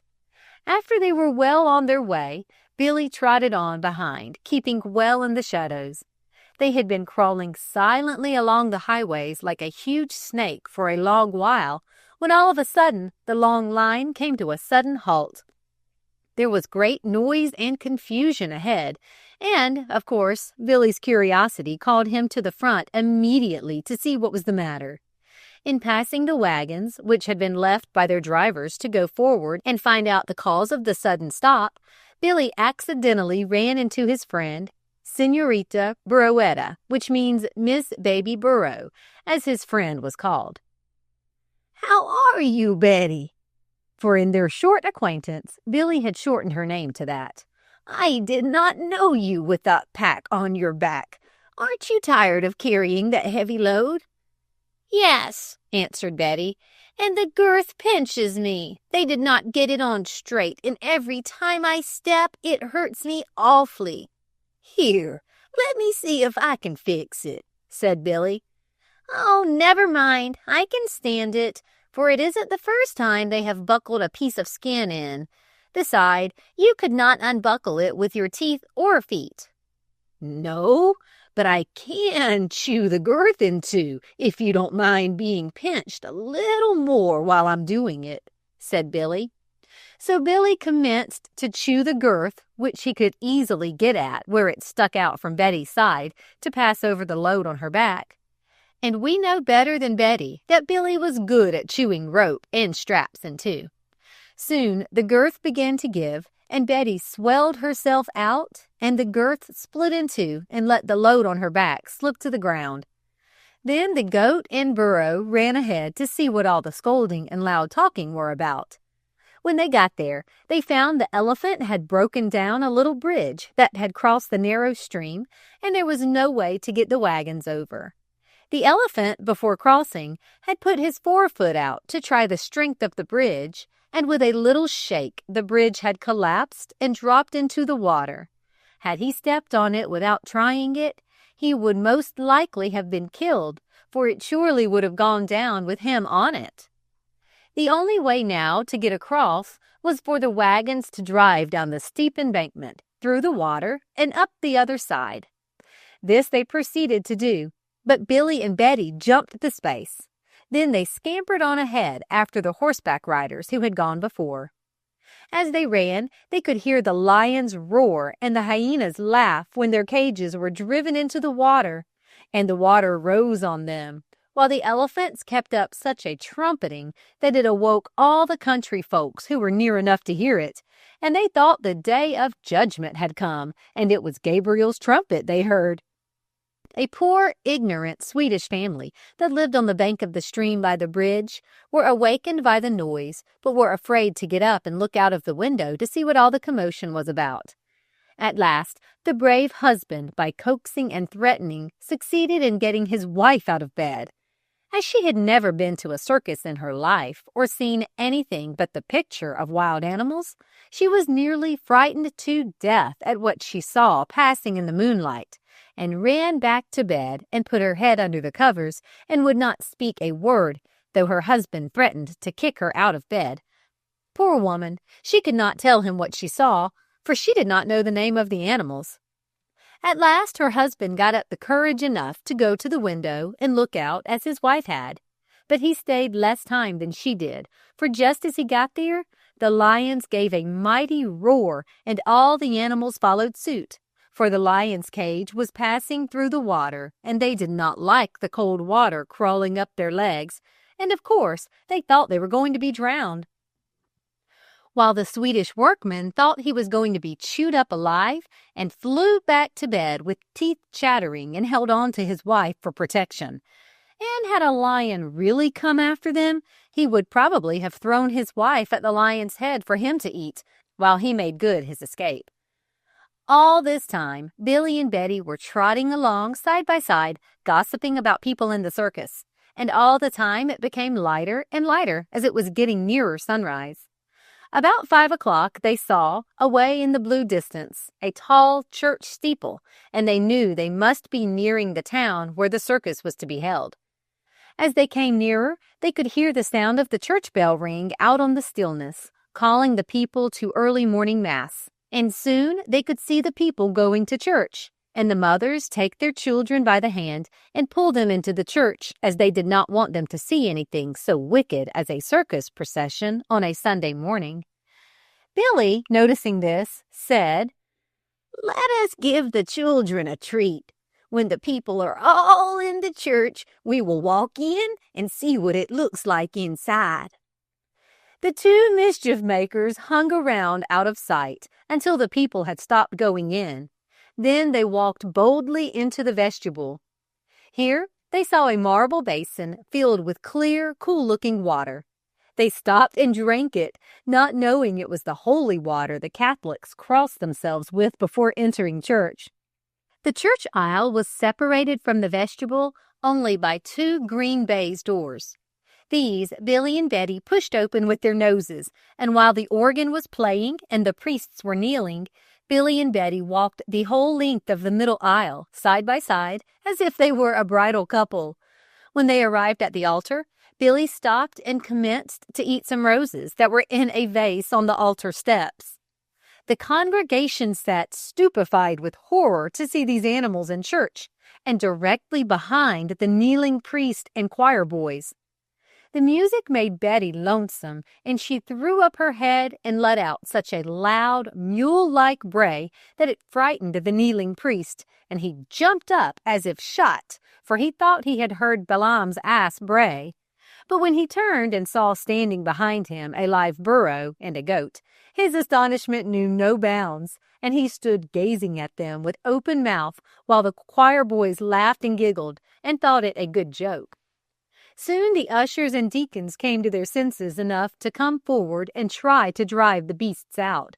But when Billy saw them coming, he ran up the altar steps into the pulpit, and Betty ran through the first door she saw open, which proved not to be the outer door, but one which led into the room where the choir boys dressed. When Betty appeared there, the boys laughed and screamed and drove her out into the church again. And kicking up her heels, she ran out of the church, braying for Billy. When Billy saw her go, he ran down the altar steps, upsetting a nearsighted deacon who was coming up to help drive him out, and bleating to Betty that he was coming, he rushed through the door. They trotted along side by side down the street until they came to a beautiful place surrounded by a tall iron fence. Through the fence, they could see a large brick residence with a cupola on top. On one side of the house was the flower garden, while on the other a fruit patch and a vegetable garden. And oh, how good the fresh green lettuce and beet tops looked to these tired, hungry travelers. "Let us go in and help ourselves," said Billy. "We can't get through the fence," said Betty, "and it is too high to jump." "You remind me of Nanny, for she was always finding objections and obstacles to everything I wanted to do." "Well, who in the world is Nanny, I should like to know?" said Betty. "Why, haven't I told you about her?" asked Billy. "No, you have not, Billy Whiskers, and I should like to know right away." "Well, I will tell you, Senorita Burrowetta. You need not be so cross about it either. She is my wife, and a sweeter, dearer little wife no goat ever had before." Betty stopped, stock still in the road, and glared at Billy for a second before she could speak from astonishment. Then she said, "Billy Whiskers, you are a gay deceiver, and you know you never told me you were married, and I'm sure I always thought you were a bachelor." "I'm very sorry if it makes any difference to you, but I never told you because we have been so busy talking of other things, and I've not had a chance." "Oh, very well then," said Betty. "I will forgive you if you did not mean to keep it from me." So the two made up and commenced to look for a gate or way to get into the garden. At last, they saw where an iron bar or two of the fence had been broken, making quite a good-sized hole, and through this they squeezed themselves, and were soon having a feast off of Deacon Jones's prize cabbages, lettuce, and beets, while the family, including the deacon, were at church. They were still eating when they heard the iron gates shut with a clang, and looking up, they saw the deacon coming toward them, swinging his cane in frantic anger, showing that he had already forgotten his Sunday school lesson, "Let not your angry passions rise." Billy, with a mouthful of carrots, started to run toward the stables, trusting to find a way out, and Betty, with a twist of her body and a squeal, followed after him. They were just going into the barn, the door of which was standing open, when a little yellow dog ran out at them and commenced to bark and bite at Betty's heels. She let one foot fly out quickly behind, and Mr. Doggy went rolling over in the dirt. And at that minute, Billy spied a little open gate that led into the orchard, and through this they both ran with the deacon and dog still after them. When they got to the other side of the orchard, they came to a rail fence. This Billy took at one jump, breaking the top rail as he went over, and it was a good thing he did, for it helped Betty get over, as she was not as high a jumper as Billy. They were over the fence and a good way down the road before the deacon got to the fence, and then he was so out of breath from the running that he gave up the chase, called off his dog, and throwing 2 or 3 stones at them, turned and walked slowly back to the garden to see what damage they had done. Billy and Betty wandered around all day and at night went to sleep in a straw stack on the outskirts of the town. Chapter 13. What Billy Did on Monday. All day Sunday, the circus people worked to get their tents up and everything in shape for Monday's performances. And when at night they went to look over the animals to see if they were all there, they missed Billy and Betty. "Now there will be the dickens to pay," said the animal keeper, "if that goat can't be found, for he has been the means of bringing more children to the circus than anything else we have had for them. I will eat my shirt off if I know where to look for him. You can bet your life he is a good one on a hide. You and I will have to go hunt him, John, so go saddle 2 horses and we will start out. He must have turned into some of the lanes we passed on our way here and coaxed Betty off with him. They could easily get away without being noticed when the bridge broke down. You search the town and I will take the roads and lanes." While the men were looking for the 2 runaways, they were quietly grazing along the road that led to town. Now, Billy got tired of the quiet and said, "Come, Betty, let's go into the town and see the sights and have some fun, and maybe we can find a grocery store where there are good things setting outside to eat, or a fruit stand." For Billy had not forgotten how luscious the pears and peaches had tasted that he had stolen from a fruit stand one day. This was agreeable to Betty, and the 2 trotted along side by side toward the town. Presently, they came to a large signboard on which pictures of the circus were posted. There, Billy spied himself pictured as trotting along with the monkey riding on his back and jumping through the paper hoops. At the sight of the monkey, Billy got mad as usual, and before Betty knew what he was going to do, he ran up to the fence and commenced trying to butt it down, calling to Betty to come help kick it over. They were thus employed when a farmer came along the road and, seeing them, took out his whip and drove them off. They ran along before him for a while, and then dropped back until he had passed them. As soon as he had passed, Billy spied on the back of his wagon a large basket of celery with the tops sticking out over the edge. "Look, Betty, look," cried Billy, pointing his nose in the direction of the wagon. "Let's follow on behind and eat up his celery. It will be a good joke on him." And the two scampered after the farmer and soon caught up, for he was driving slowly, and he could not see them for the things that were piled up high behind him. When the two rascals caught up to the wagon, they ate all the celery they wanted, which was more than half of it, as it was deliciously juicy and tasted fine.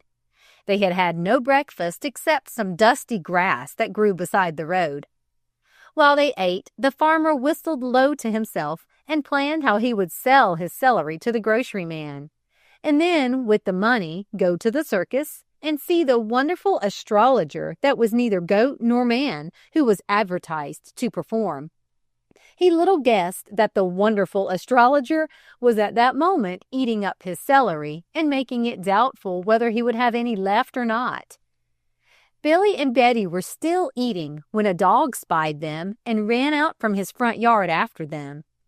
Billy turned and tried to hook him, but the dog was too quick. He dodged, but in trying to escape from Billy, he got too near Betty's heels, and she gave him a kick in the side that sent him rolling over into the dust, yelping. And before he could get up, Billy helped him up by sticking his horns under him and tossing him over the fence. The owner of the dog saw this and ran out, calling for the farmer to stop, or he would have him arrested for allowing his goat to hook his dog. The farmer stopped to see what all the row was about, and while the owner of the dog was shaking his fist in the farmer's face, and the farmer was trying to explain that the goat and mule, as he called Betty, did not belong to him, Billy and Betty sneaked off and disappeared down a side road, and to their surprise, found themselves facing the circus tents. If they went forward, the circus people would catch them, and if they went back, the angry man and farmer would be after them.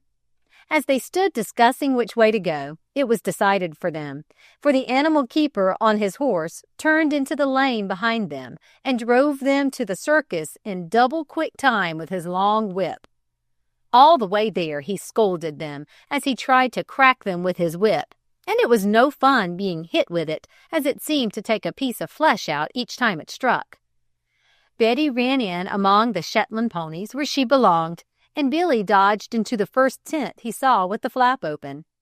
For a wonder, it turned out to be the one where he belonged, and in less time than it takes to tell it, Billy found himself chained beside the elephant.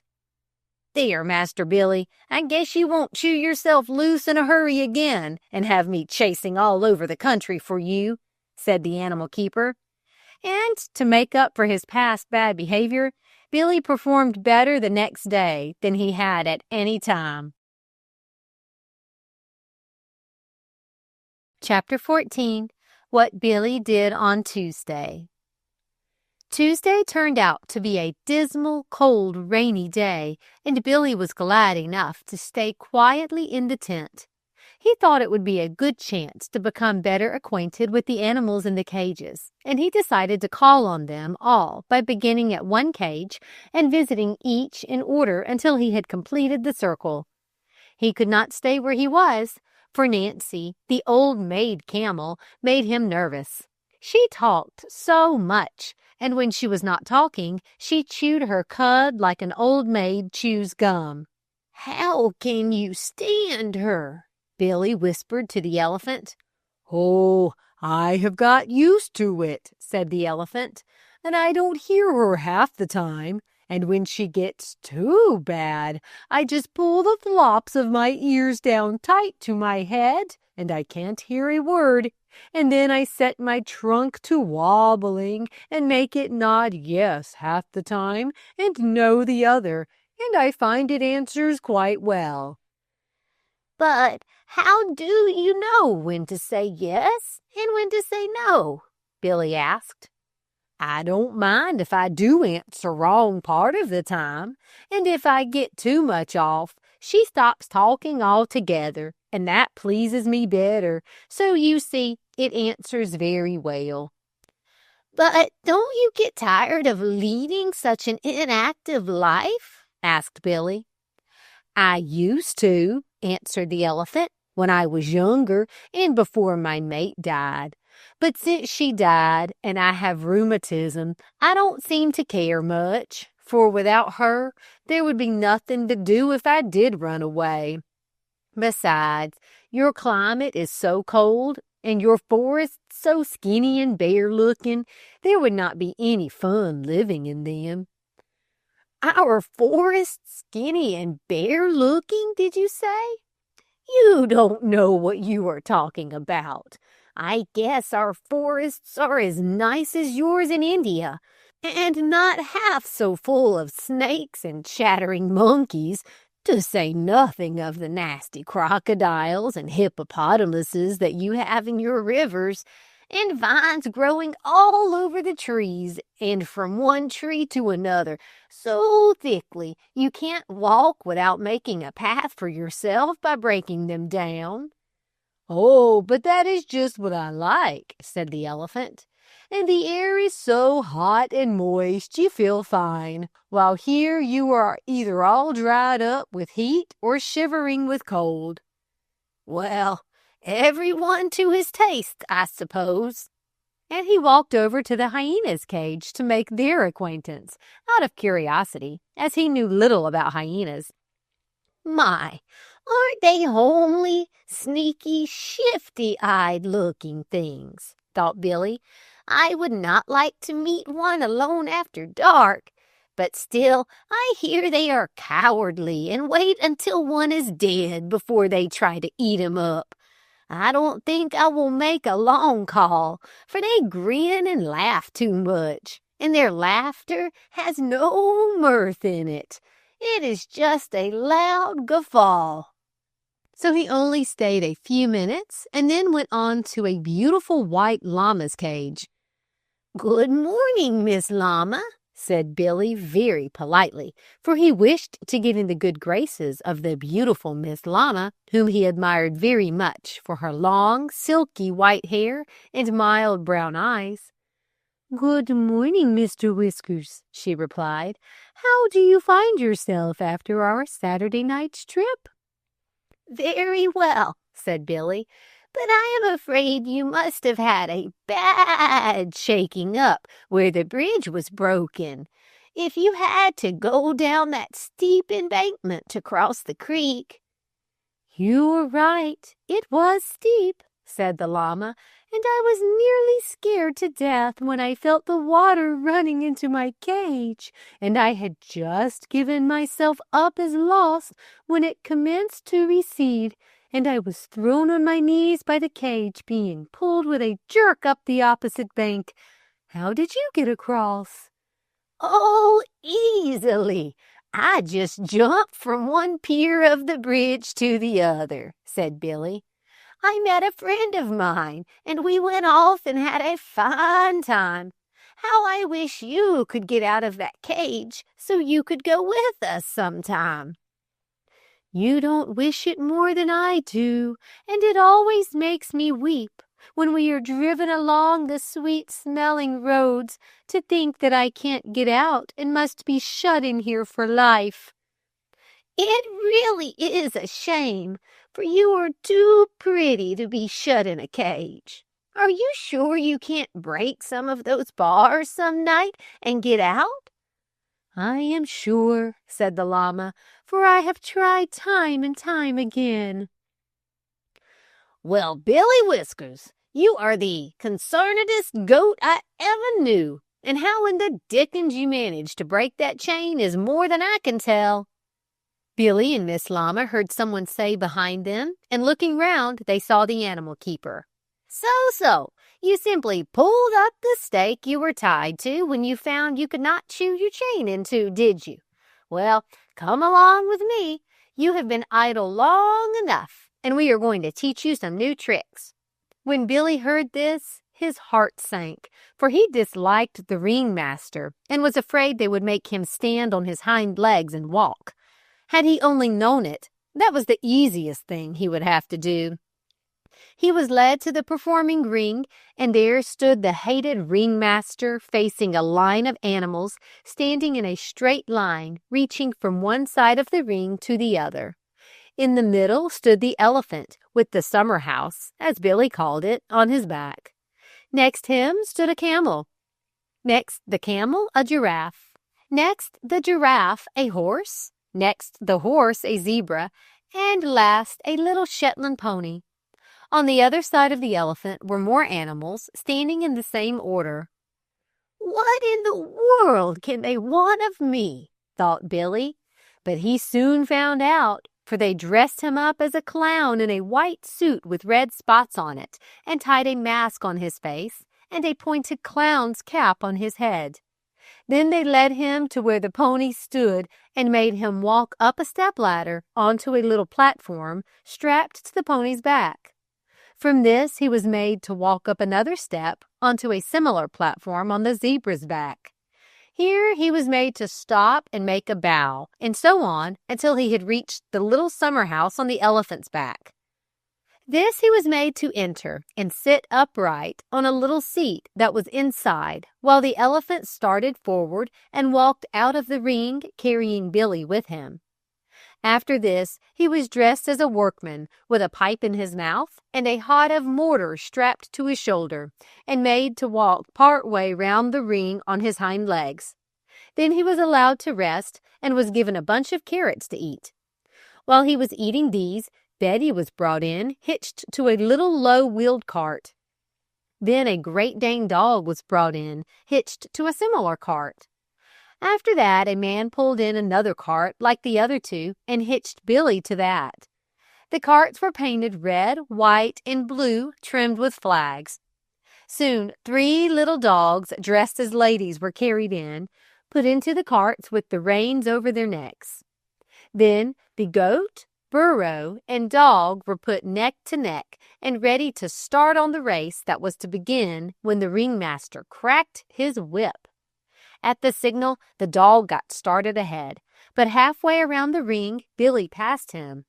The next time around, the dog was again ahead, when slow little Betty balked in the middle of the course, and both the goat and the dog ran into her, upsetting the carts and spilling out the little lady dog drivers. None of them were hurt, and the little dogs ran around stepping on their silk petticoats and getting their hats askew, they enjoying the upset by barking and making all the noise they could. "Well, boys, you want to do it better at the regular performance," said the ringmaster as the animals were led from the ring. Chapter 15, What Billy Did on Wednesday.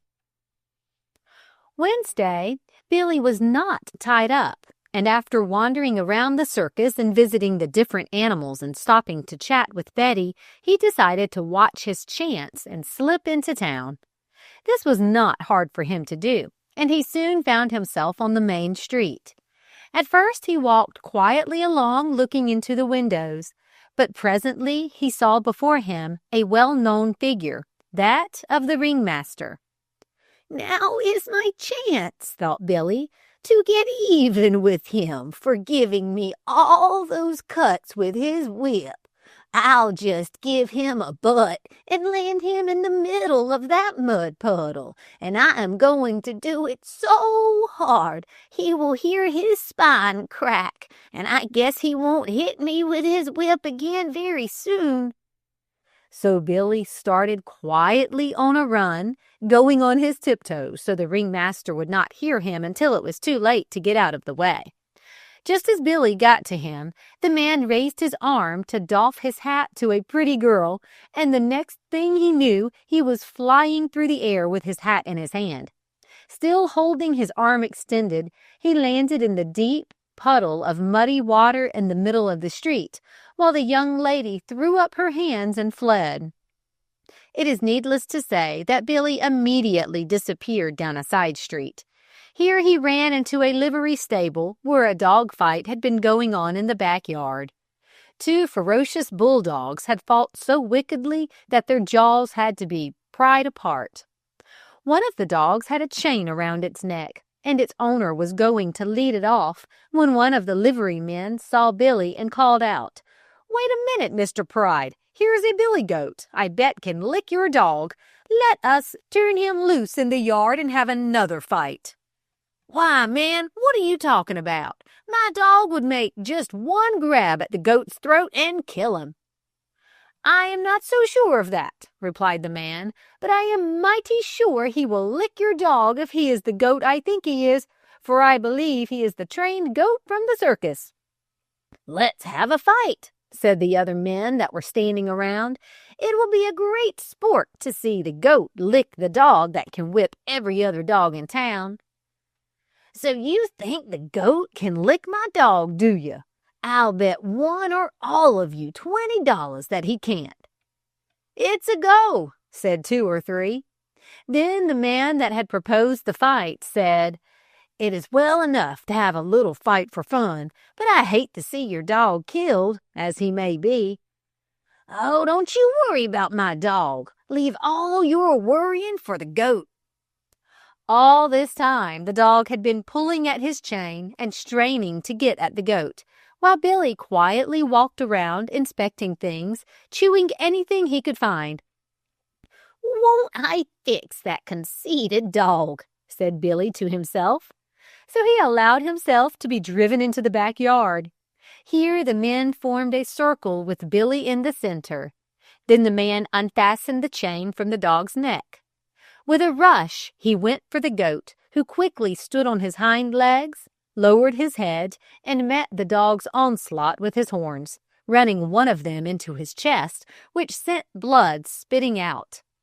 Then the dog tried to get behind Billy for another charge, but Billy wheeled and met him again as before, and no matter which way the dog tried to approach him, Billy was always head foremost with his long, pointed horns sticking straight out to meet him. The dog was getting more and more furious at each failure, and at last he made a blind plunge at the goat. But as before, Billy was too quick for him, and this time he sent the dog yelping back to his master. "Here, what do you mean by shutting our goat up?" they heard someone say, and turning around, they saw one of the men from the circus who had been sent out to look for Billy, as it was nearly time for the performance to begin. "We didn't shut him up. He walked in of his own accord. But you should have been here a minute sooner, and you would have seen the prettiest fight you ever saw in your life, between your goat and the bulliest bulldog of the town." "I am sorry I did not see it, but perhaps we can have another sometime." "Never," said the dog's owner very emphatically. "I doubt if he lives through this." "Well, goodbye, boys. Come and see Billy Whiskers perform in the circus this afternoon, and you will see as good a performance as fighting, and I'll give all passes who bet on him this time." "Billy, I would not have given much for your skin after the ringmaster got through with you if it had not been for this fight. But now I think he will forgive you for the butt you gave him this morning, since you whipped Mr. Pride's dog, for he hates Mr. Pride because he forbade him calling on his daughter." Chapter 16. What Billy Did on Thursday. Thursday there was no performance, as the circus was to break camp and move to the next town, where they were to take train for a large city. Here they would meet the rest of the circus, which had been divided up into small bands and sent into the country, like the one Billy was now with. When they met in the city, all the companies joined forces. The elephant told Billy to wait and see what elegant performances they gave him when they were all together. "Why," he said, "we have 3 rings with acting going on, each one at the same time, and all the performers wear their best clothes and try their best to outshine each other. Beside, we have 3 or 4 times as many animal side tents as we do now. When we meet, I will introduce you to my chum, who is the oldest and largest elephant in the circus business. He is a fine fellow and tells a good story, and one could listen for hours to him telling of his adventures and experiences while in the jungle and traveling in this country. but it nearly makes him weep when he tells of how he was once the pet elephant of a prince of India, and how the prince would never ride any other but himself when hunting or riding in the royal processions. Only think of the come-down, he used to add, from having a prince of royal blood on your back to a common circus rider in gaudy skirts. Then the blankets and trappings were of velvet, studded with real precious stones. Now they are velveteen with glass to imitate the precious jewels. Oh dear, that I should ever live to see this day." Here the elephant's conversation was cut short by someone screaming, "Fire! Fire!" Where? Called Billy, who was all excitement in a minute, and he started to run in the direction he heard the voice come from. But alas for Billy! He forgot he was tied until he came to the end of his rope, and it gave him a quick jerk, which sent him head over heels, breaking the rope. "Gee whiz! I nearly broke my neck. Blame their old rope." "Fire! Fire! Fire!" called the voice again, followed by a laugh, and Billy, looking up, saw a green pole parrot swinging on a rope overhead that commenced to call, "April Fool! April Fool!" as loud as she could. "How I do hate parrots and monkeys! I dare you to come down here, you disagreeable, impertinent, pea-green old maid of a bird," bleated Billy. He had hardly gotten the words out of his mouth when something struck him on the back and began to pull his hair out by the roots. It was Miss Polly, who had dropped like a torpedo and who was screeching, pecking, and clawing him at a great rate. She was in a bad humor that day, as they had forgotten to feed her accustomed crackers and coffee. As soon as Billy got over his surprise, which was in a second, he lay down and rolled. This knocked Polly off, but the minute he stopped, she flew onto his back again and pecked him until the blood ran. The second time she lit on his back, he thought of a way to get even. He saw the elephant's tub of water a little way before him, and with 2 bounds, he was by its side, and before Miss Polly was aware of what was up, she found herself doused in the tub, and when she came up from under the water, there was no goat in sight. As Billy went out of the tent, he ran into the animal keeper, who was just coming in. "Ho, ho, Master Billy, not so fast. I was coming to look for you, for we are about to start, and you have a way of turning up missing just when you are the most wanted." As he said this, he caught hold of the piece of rope around Billy's neck that Billy had broken when he took his somersault, and said, "Come along with me. I am going to put you for once where you can't get out, no matter how hard you bite, chew, or kick." "I wonder what he is going to do with me," thought Billy. But he soon found out, for the man led him to a vacant cage that a wild cat had died in the day before, and made him walk up an incline board into it. "Heavens," thought Billy, "I'll never get out of here unless I die and am carried out like the wild cat was. And if I don't die, I know I will go crazy shut up in a little cooped-up place like this, with only room enough to take 1 step and not enough to turn around unless you turn yourself in sections." "Well, Billy, how do you like being caged?" asked the animal keeper. "Yes, you vicious beast, you. How do you like being shut up where you can't butt and send people flying into mud puddles and chew up their wigs, etc.?" asked the ringmaster, who had joined the animal keeper. "Oh, it is you, is it? Well, you just wait until I get out of here and see where I will butt you next time, and the animal keeper, too," bleated Billy, but neither of them understood what he said. When they left him alone, Billy tried every way he could think of to break out, but he could make no impression on the iron bars, chew as he would. In fact, he broke one of his teeth trying. Then he tried butting out the ends of the cage, but it was of no use. Next, he stood on his hind legs and tried to push the roof off with one of his long horns, but to no effect. So he lay down tired and broken-hearted on the bottom of the cage and gave himself up to the blues. He was lying there quietly, apparently asleep, when a man brought him a bundle of hay to eat, a bucket of water to drink, and a pitchfork of straw to lie on.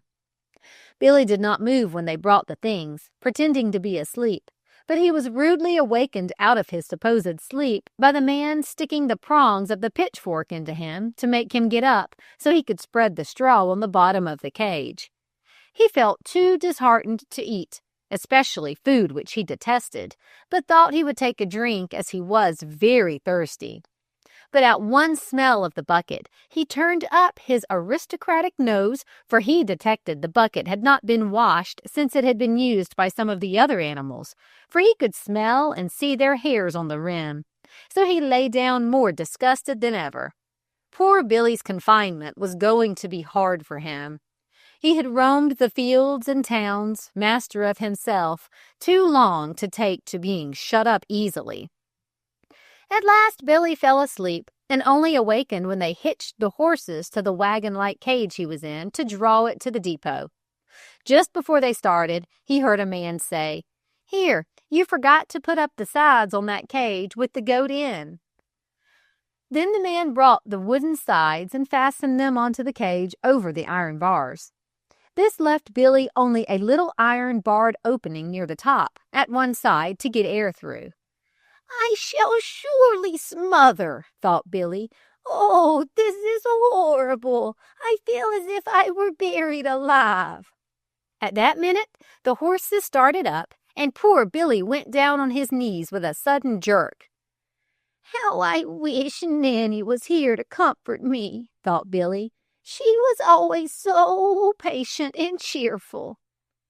How like a man that was for Billy to forget all about Nanny while he was free and having a good time, but the minute he was in trouble to think of her and be willing to have her shut up if he could only see her.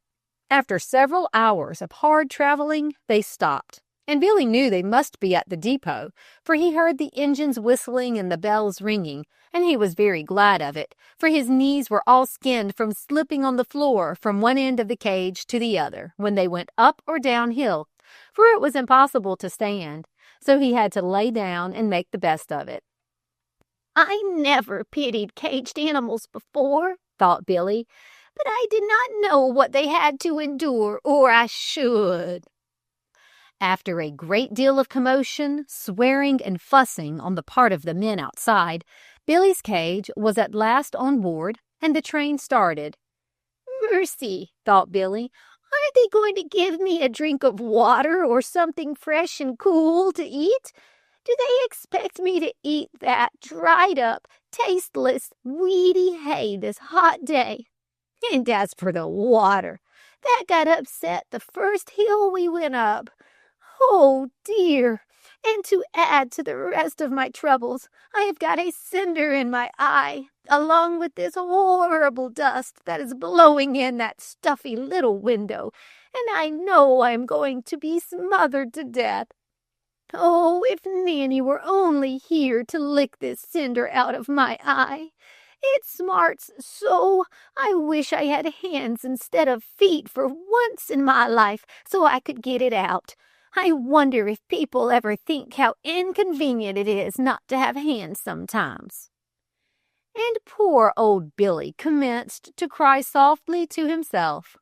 It was a good thing he did, for he soon cried the cinder out, and when his eye stopped hurting, he got some of his spunk back again and began to plan some way of getting out of his cage. At 12 o'clock that night, they reached the city and were driven through the silent streets to a vacant lot where all the circus bands were to meet. And here I will leave Billy until the morning. Chapter 17. What Billy Did on Friday. When Billy's little band of circus people joined the others, they found everything in order, as they were the last company of the 6 traveling bands to join the main one. There was one huge tent with 3 rings in it where the performances would be given. Opening into this was another large one where the animals were exhibited, and branching out of this were 3 others.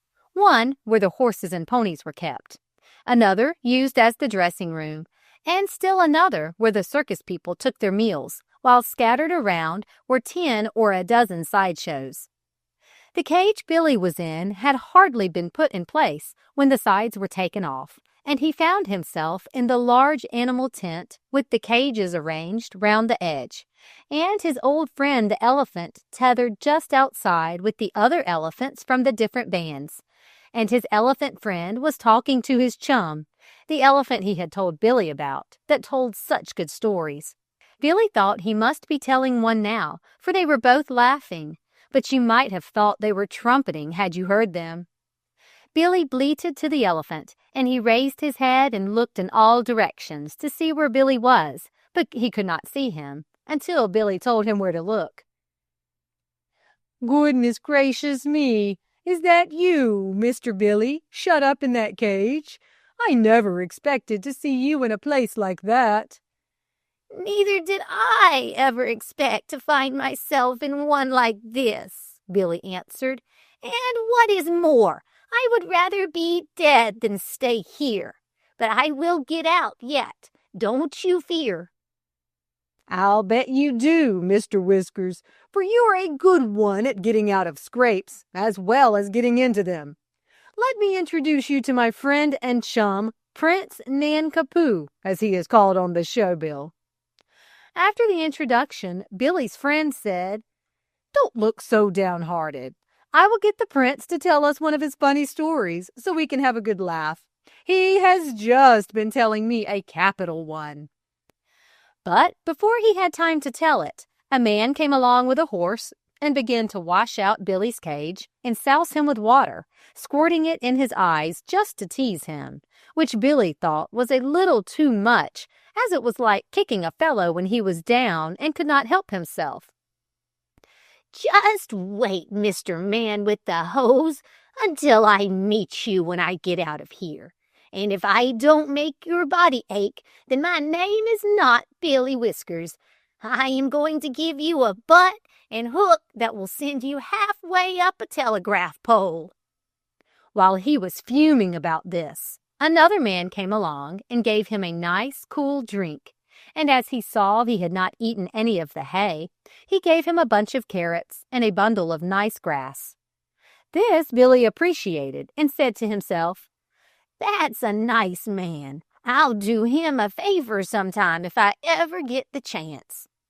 Billy had not stopped eating when a man came along with a bucket in his hand with something black in it and a large flat brush. When he got to Billy's cage, he commenced to unlock the door, and to Billy's surprise, he climbed in and shut the door after him. "Well, I wonder what is up now," thought Billy.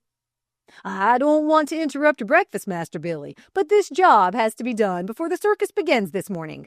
Just go on eating while I turn you from an ordinary white goat into a black one. Hereafter, you are to be known as the wild goat with 3 horns from Guinea. If you don't believe me, read the printed sign outside tacked to your cage. But do not be alarmed. This black stuff is not paint, and it will wash off easily, for it is only charcoal and some other mixture. You see, our black goat died, and as we have it advertised, we are going to fix you up to represent it, and the people won't know the difference, for the public are easily fooled. And for your 3rd horn, this came off of a Mexican steer." The man took from his pocket a long horn and glued it onto Billy's head between his other horns, only with the curved point forward instead of backward. How Billy wished for a mirror to see himself when the man had finished. "I must look like Satan, Mr. Windlass's goat," thought Billy. Billy did not get fixed any too soon, for the people now began to crowd into the circus to see the animals before the performances commenced, and they passed around the ring before the animals' cages, talking and giving them peanuts, popcorn, and apples. He heard someone say when in front of his cage, "Oh my, look at this queer-looking goat with 3 horns. Don't he look fierce? Let's read the card on his cage and see what it says about him. It says he was caught in the mountains of Guinea and that he is very ferocious. He doesn't look it, does he? How would you like to have him hook you?" Billy heard one little boy say to another. "Isn't this funny? The card says he kills his prey with his 2 sharp, pointed horns, and then hooks the other one into his prey and carries it off. Is that what the card says? Well, if that isn't the biggest lie I ever heard, thought Billy. I'll bet the ringmaster made that up, like the one about my being an astrologer. Oh, he is a dandy, he is. But when I come to think of it, I don't mind if they do fool the people, if they are so easily gulled as that. And I guess I will help them carry it out by behaving fierce and kicking around when anyone looks into my cage. After the people had passed into the main tent, the wind began to blow a perfect hurricane, and the rain came down in sheets, while one peal of thunder followed another in such quick succession that one would hardly have time to die away before another one was upon it, rolling and booming like heavy pieces of artillery. The lightning was so vivid and bright it made Billy wink at every flash. Presently, a fiercer, stronger volume of wind hit the big tent, and it collapsed, burying all the people under it, while the same gust swept on and picked up the tent Billy was sheltered in and carried it off, upsetting cage after cage of animals as it flew up and soared over their heads. Billy's cage was among those upset, but before it went over, the wind picked it up, carried it a few feet, and then dropped it, smashing in the wooden side and setting Billy free. For once, the old saying came true, that it is an ill wind that blows nobody any good. With a swish of his stubby tail, Billy was off down a side street, and as he ran, he could hear above the peals of thunder and the rushing of the wind the lions roaring and the elephants trumpeting for fear amid the confusion and excitement of the collapsed tents, the circus that Billy had escaped from for good. Chapter 18. Billy Finds Nanny. As Billy trotted down the side street, the cyclone still raged and blew loose boards and papers in every direction, but he kept on until he found himself out of the town and on the high road. Why, how good it seems to get away from the smelly old circus and be free again. Who cares for the wind and the weather when one is free?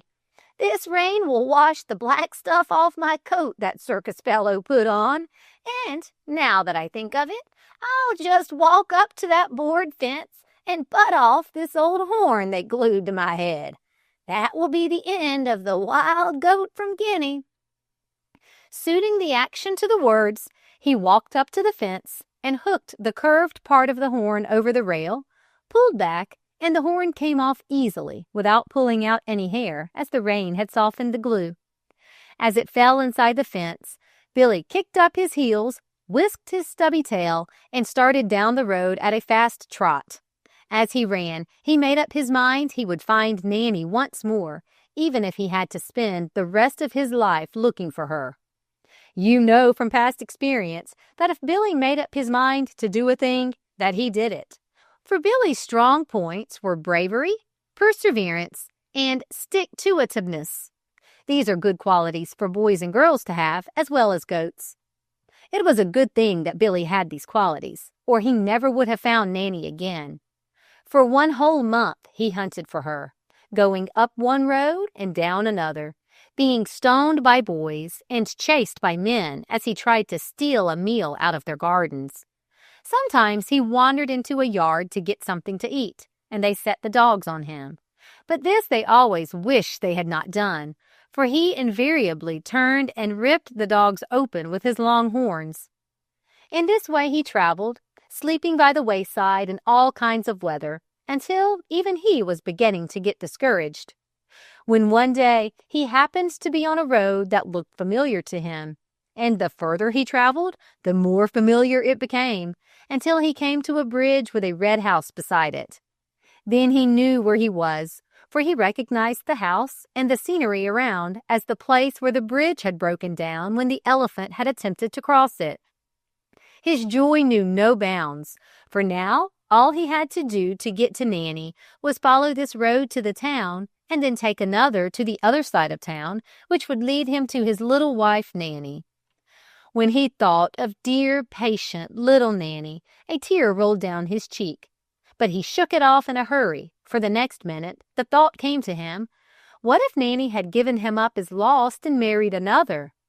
The thought made him mad, and for 3 or 4 miles he ran like a steam engine, snorting with rage as he went, and vowing to himself that if it were so, he would split her new husband open with his long horns, as he had the dogs he had met by the way.